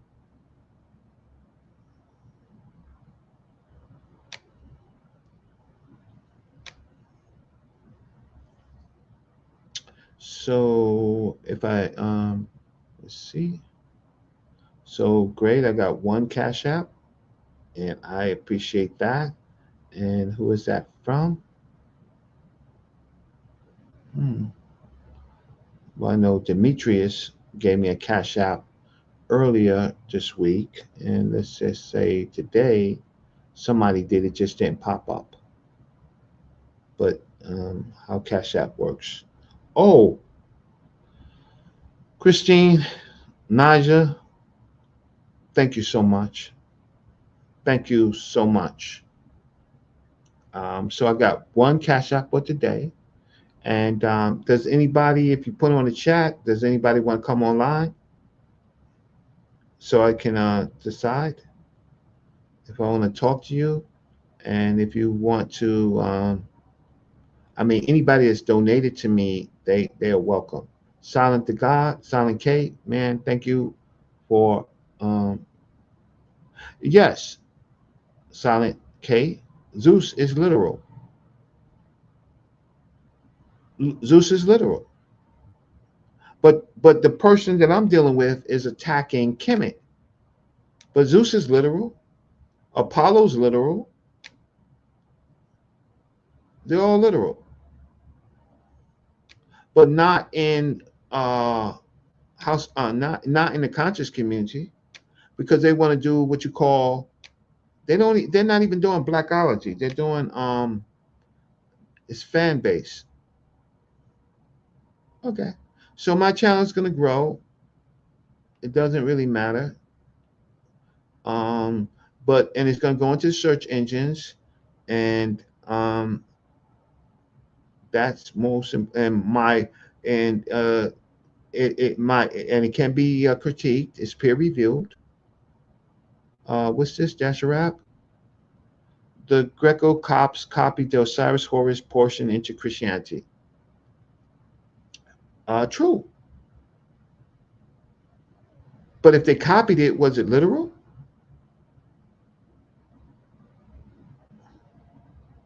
Because we got somebody here saying that, yeah, it was copied, but it's not literal.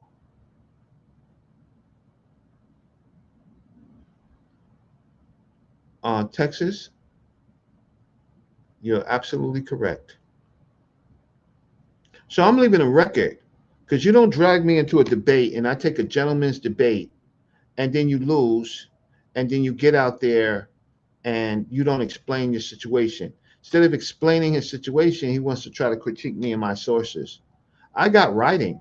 So you're free to critique my writing, and he's free to critique my writing.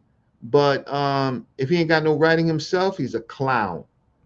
And writing on a subject, he's a clown,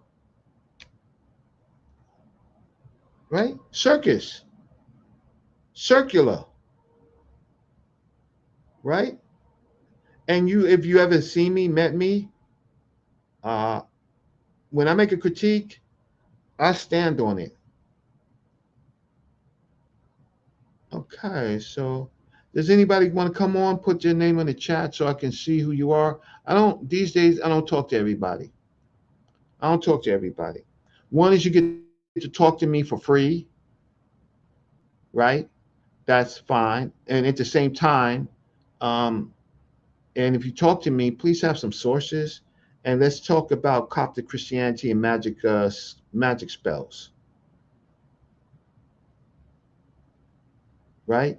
And we can do this with other cultures. But the bad thing about it, if you attack Kemet for not being literal, then how could the West, Central, and East African uh, concepts be literal if you attack Kemet? How could the Nu or the Dinka? How could the Bosom? How could the Dogon? How could they be literal? So if they're not literal, then what you've done is you dismantled African culture. Thank you, Mr. Osaze. Okay, so doesn't seem like nobody wants to come on, and it's all right. And I want to thank Christine Naja for her donation. I'm gonna put my donation here again. Maybe I can get it up because I'm not doing this for money now. See, my donations are okay, but now I know how y'all feel about me. So now I'm not doing it, but I'm gonna leave a hell of a record, right? And if you didn't support me, didn't donate, you're gonna find out ultimately at the end of the day which side you was on, and you're gonna have to ask yourself because this guy, what he did was he dismantled Nile Valley culture, so he strengthened the Christian Hebrew culture. He did the best favor because they know their stuff is literal. They don't have they know their stuff is, but the African is not literal. Thank you, Mr. Osaze, for being who you are.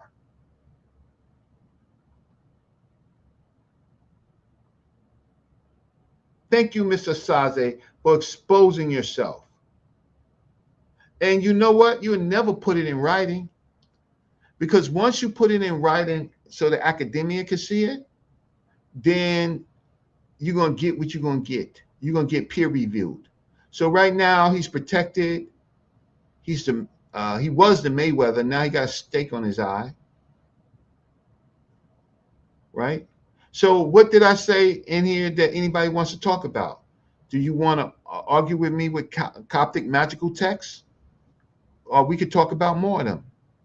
I just gave you one of the best examples. Okay, well, my channel is going to grow. I want to thank you. I will continue to be on Black News 102. I did a great piece on a 40,000 year melanated African in Europe, the oldest that they have found. And that's when I knew that this community is either upset that I intellectually punched Mayweather in the eye, because I think the thing was for me to lose so they could say I'm jealous and I'm hateful. But I did not lose, so I'm not jealous, right? They can try to say that I'm hateful, but what you can't do is you can't take my scholarship from me. And my scholarship is defendable. And if you don't write nothing, if Mr. Osaze, if you don't write anything, okay, so Texas says he lost against Carrier. Okay. Why did Miss Texas, Bama? How you doing? How did he lose against Carrier? How did he lose against Carrier?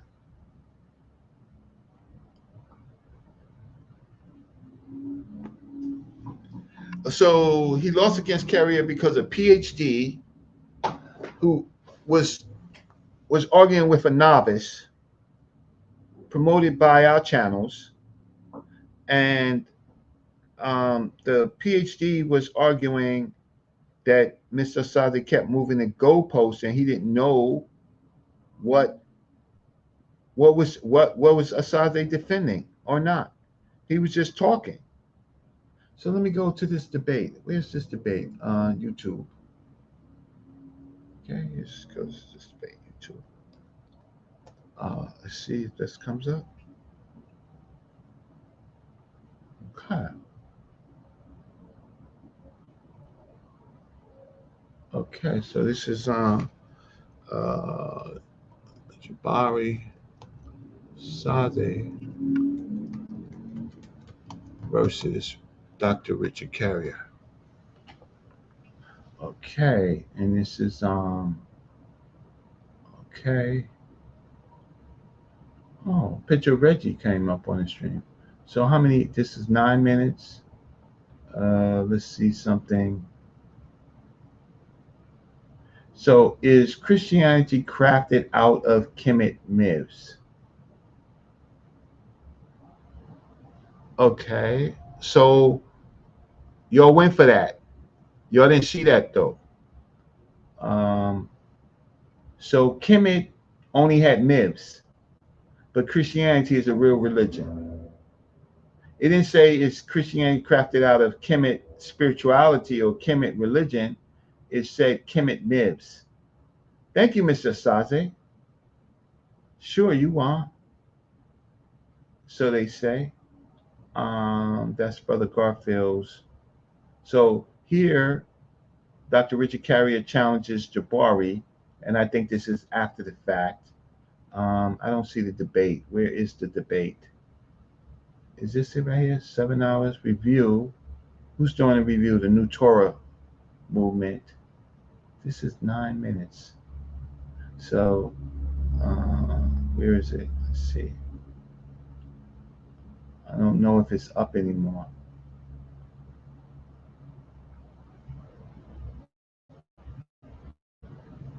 I'm pretty sure that Mr. Dr. Richard Carrier is not losing any sleep, but he did write Dr. Richard Carrier. So I don't see it up here anymore. Let's see Vince Bantu. Jabari Osaze versus Vince Bantu. Dr. Vince Bantu. 10:30. So I've got a few more minutes I can be on here. Okay, Bantu Jabari debate. Is Christianity the white man's religion? Oh, got it. Okay, so let's stop this and share, present. Let's see. I gotta stop this and share it. And let's go back to YouTube and I gotta reshare it with sound.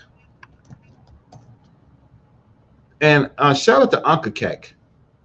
Shout out to the community of skeptics. Shout out to the pseudo killers. Why? Because they actually went through the debate and that I had, and they began to tell the public the tricks. It wasn't about substance. It was about this guy trying to re-examine me like he's some expert. Uh, my mistakes. Okay, so here. Okay, so share here. And here was the flyer he did with a microscope. Okay, so now the other thing though is that can y'all hear? Not an endorsement. Can you hear? Yes or no? Press 1 if you can hear. Press 1 if you can hear. Okay, so is Christianity the white man's religion? That's what he wants to argue with Dr. Vince Bantu. Okay, Dr. Vince Bantu is talking about, okay, so, wow. So here's Mr. Osaze. He looking like a pope. There you go. And let's see what he says. Let's see his first round. Let's look at his arguments. Let's see. I'm sorry, where is Brother Chris? There you go. We have to say thank you for all of his work putting this together. Okay. Okay. My father, my sisters. Okay, here it goes. With our people. I'm sorry, where is Brother Chris? There you go. Is this his first And in one? love, because as I researched these brothers, as I researched Chris Broussard, we needed to go.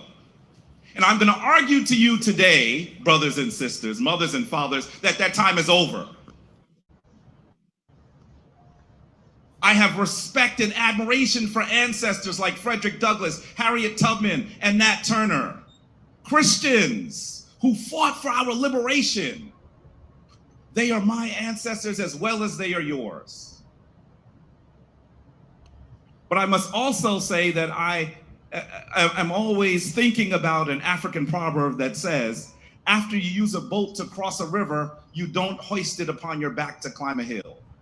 Was the statement that he just used, was it a literal statement? An African proverb?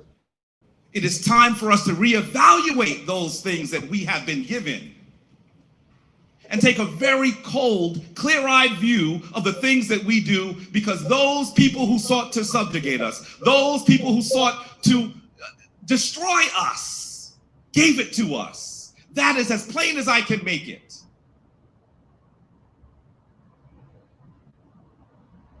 I want us to understand and think about how this image of Ast, you might know her as Isis. Who knows Isis? Let's see by show of hands. And who is calling her Ast or Osset? I want us to find out how this image of Ast suckling her son Heru became this. Well, I never had the same position of Mr. Osaze, and I worked with Brother Garfield on his debate. So that's dated. So there's nothing recent.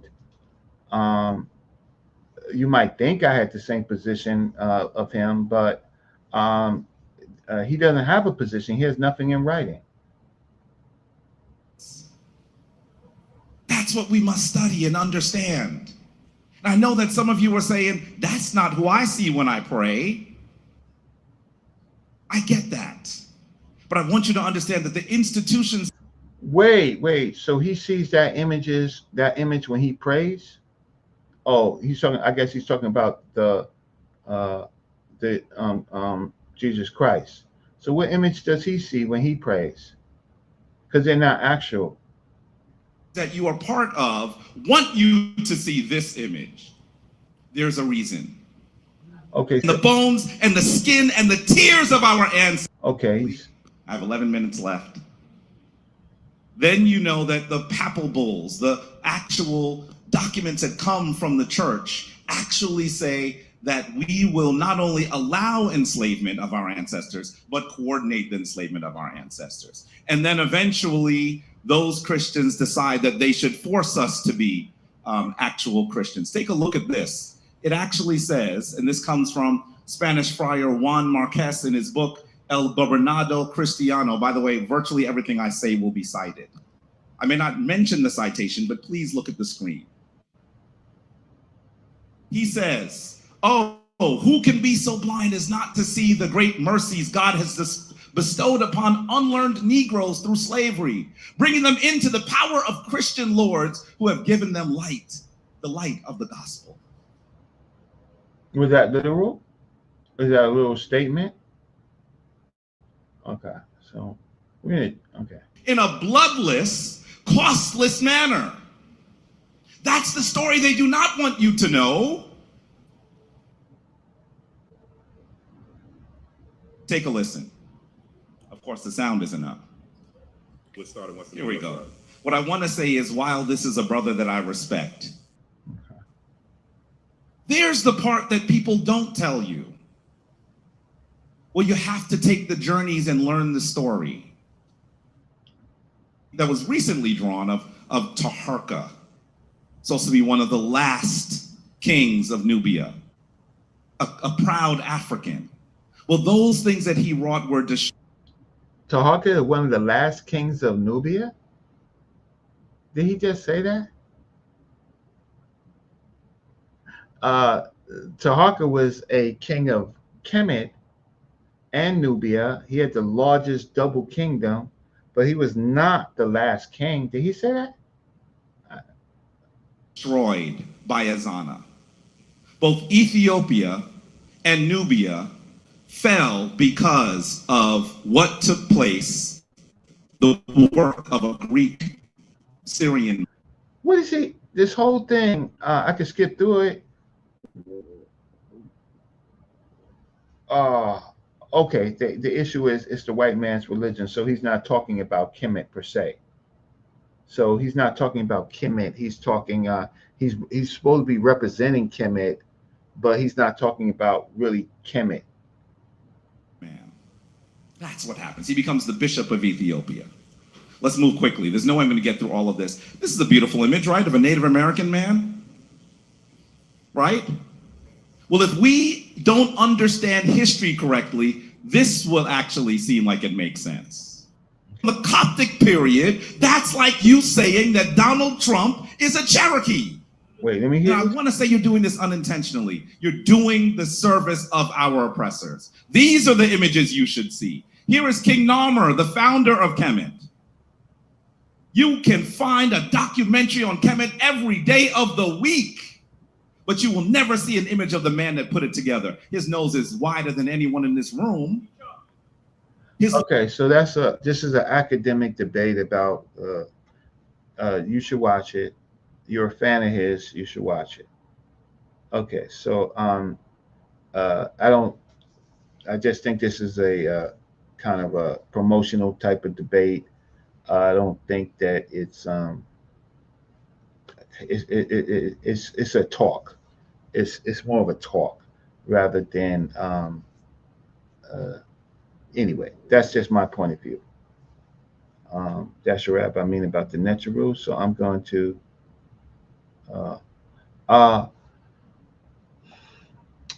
Oh wow!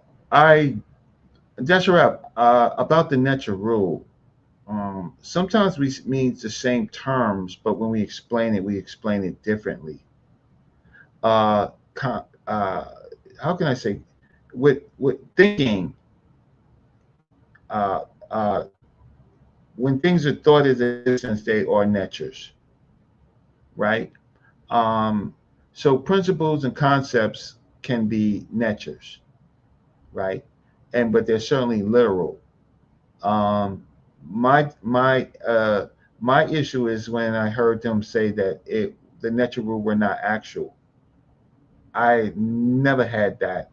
That's never what I said. Literal is a word that he put in, so we had not discussed it up until he began to use it. But so that part is not true.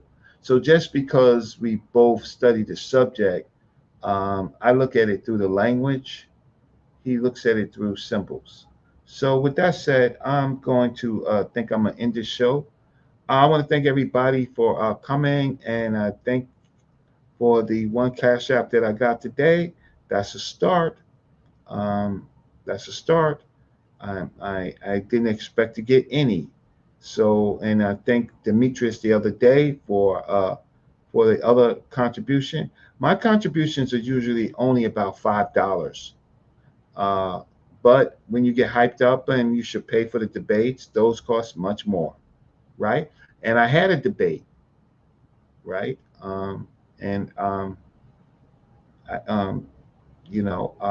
back in retirement, not because I'm forced in retirement, is because I only came out of retirement for this dude right here. And my series again is, what is my series? My series is looking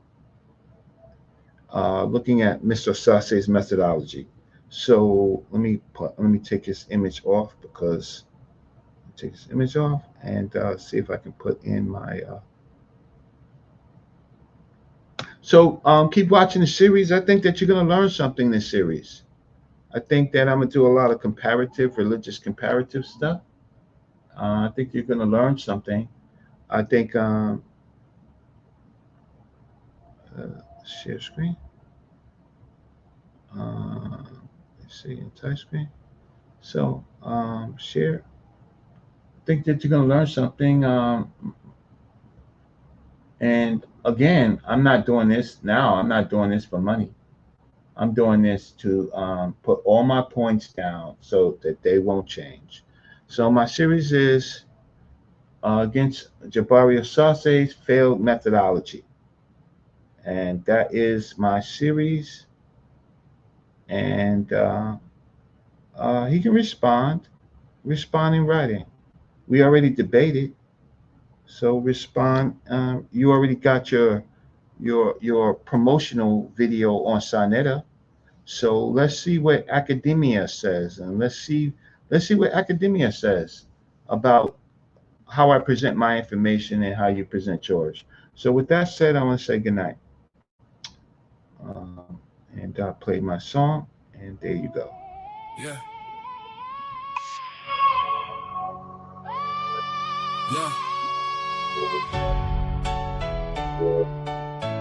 Yeah. They said I had no shot, but I walked in with the proof, built on the shoulders of the elders and the wisdom in the books. I gave my thoughts away for years, no price tag on the light. Then they mocked me when I asked for crumbs for time I spent in flight, but I was raised by living gods, my mother and my father. I kissed the brim with reverence, felt my spirit grow much taller. From the lab to the debate hall, I came forged in flame. Every scar became a lesson, every silence held my name. Put some respect on my name. I came too far through the fire and rain. Put some respect on my name. I stood my ground when the pressure came. They can vote, they can judge, they can frame the debate, but I know what I fought for, and I know what I made. Put some respect on my name. Dr. Reggie don't break. He came back to reclaim. Round one, I felt the room shift when the truth hit clean. A 10 to 8 kind of storm, no cushion in between. Round two, I got sharper, every sentence cut precise, devastating with the facts. I laid the blueprint twice. Then round three, I showed mercy because victory was mine. I already held the battle, had my dignity in line. So let the people be the witnesses, let the whole crowd see who the champion is. When the pressure tests belief, I stood tall in the toughest day. I did not fold or bend. Oh, I didn't come to borrow glory, I came to make it endo.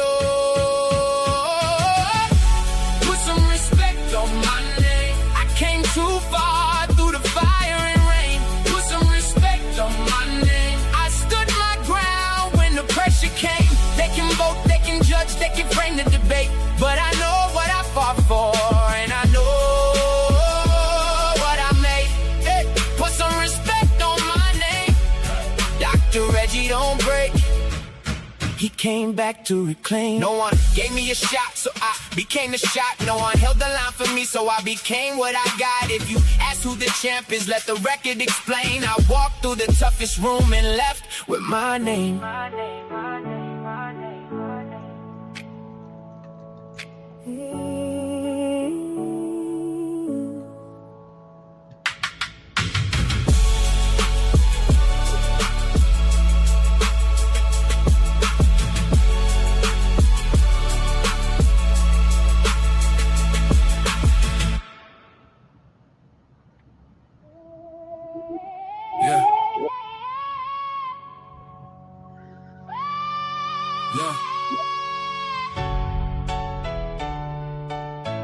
Yeah.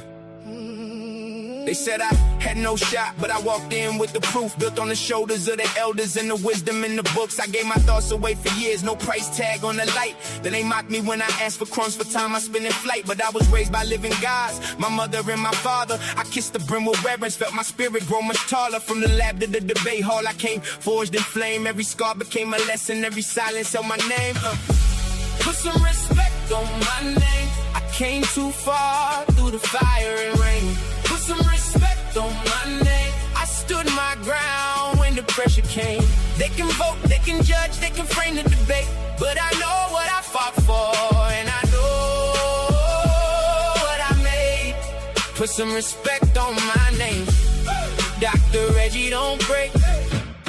He came back to reclaim. Round one, I felt the room shift when the truth hit clean. A 10 to 8 kind of storm, no cushion in between. Round two, I got sharper, every sentence cut precise. Devastating with the facts, I laid the blueprint twice. Then round three, I showed mercy because victory was mine. I already held the battle, had my dignity in line. So let the people be the witnesses, let the whole crowd see who the champion is. When the pressure tests belief, I stood tall in the toughest there. I did not fold or bend.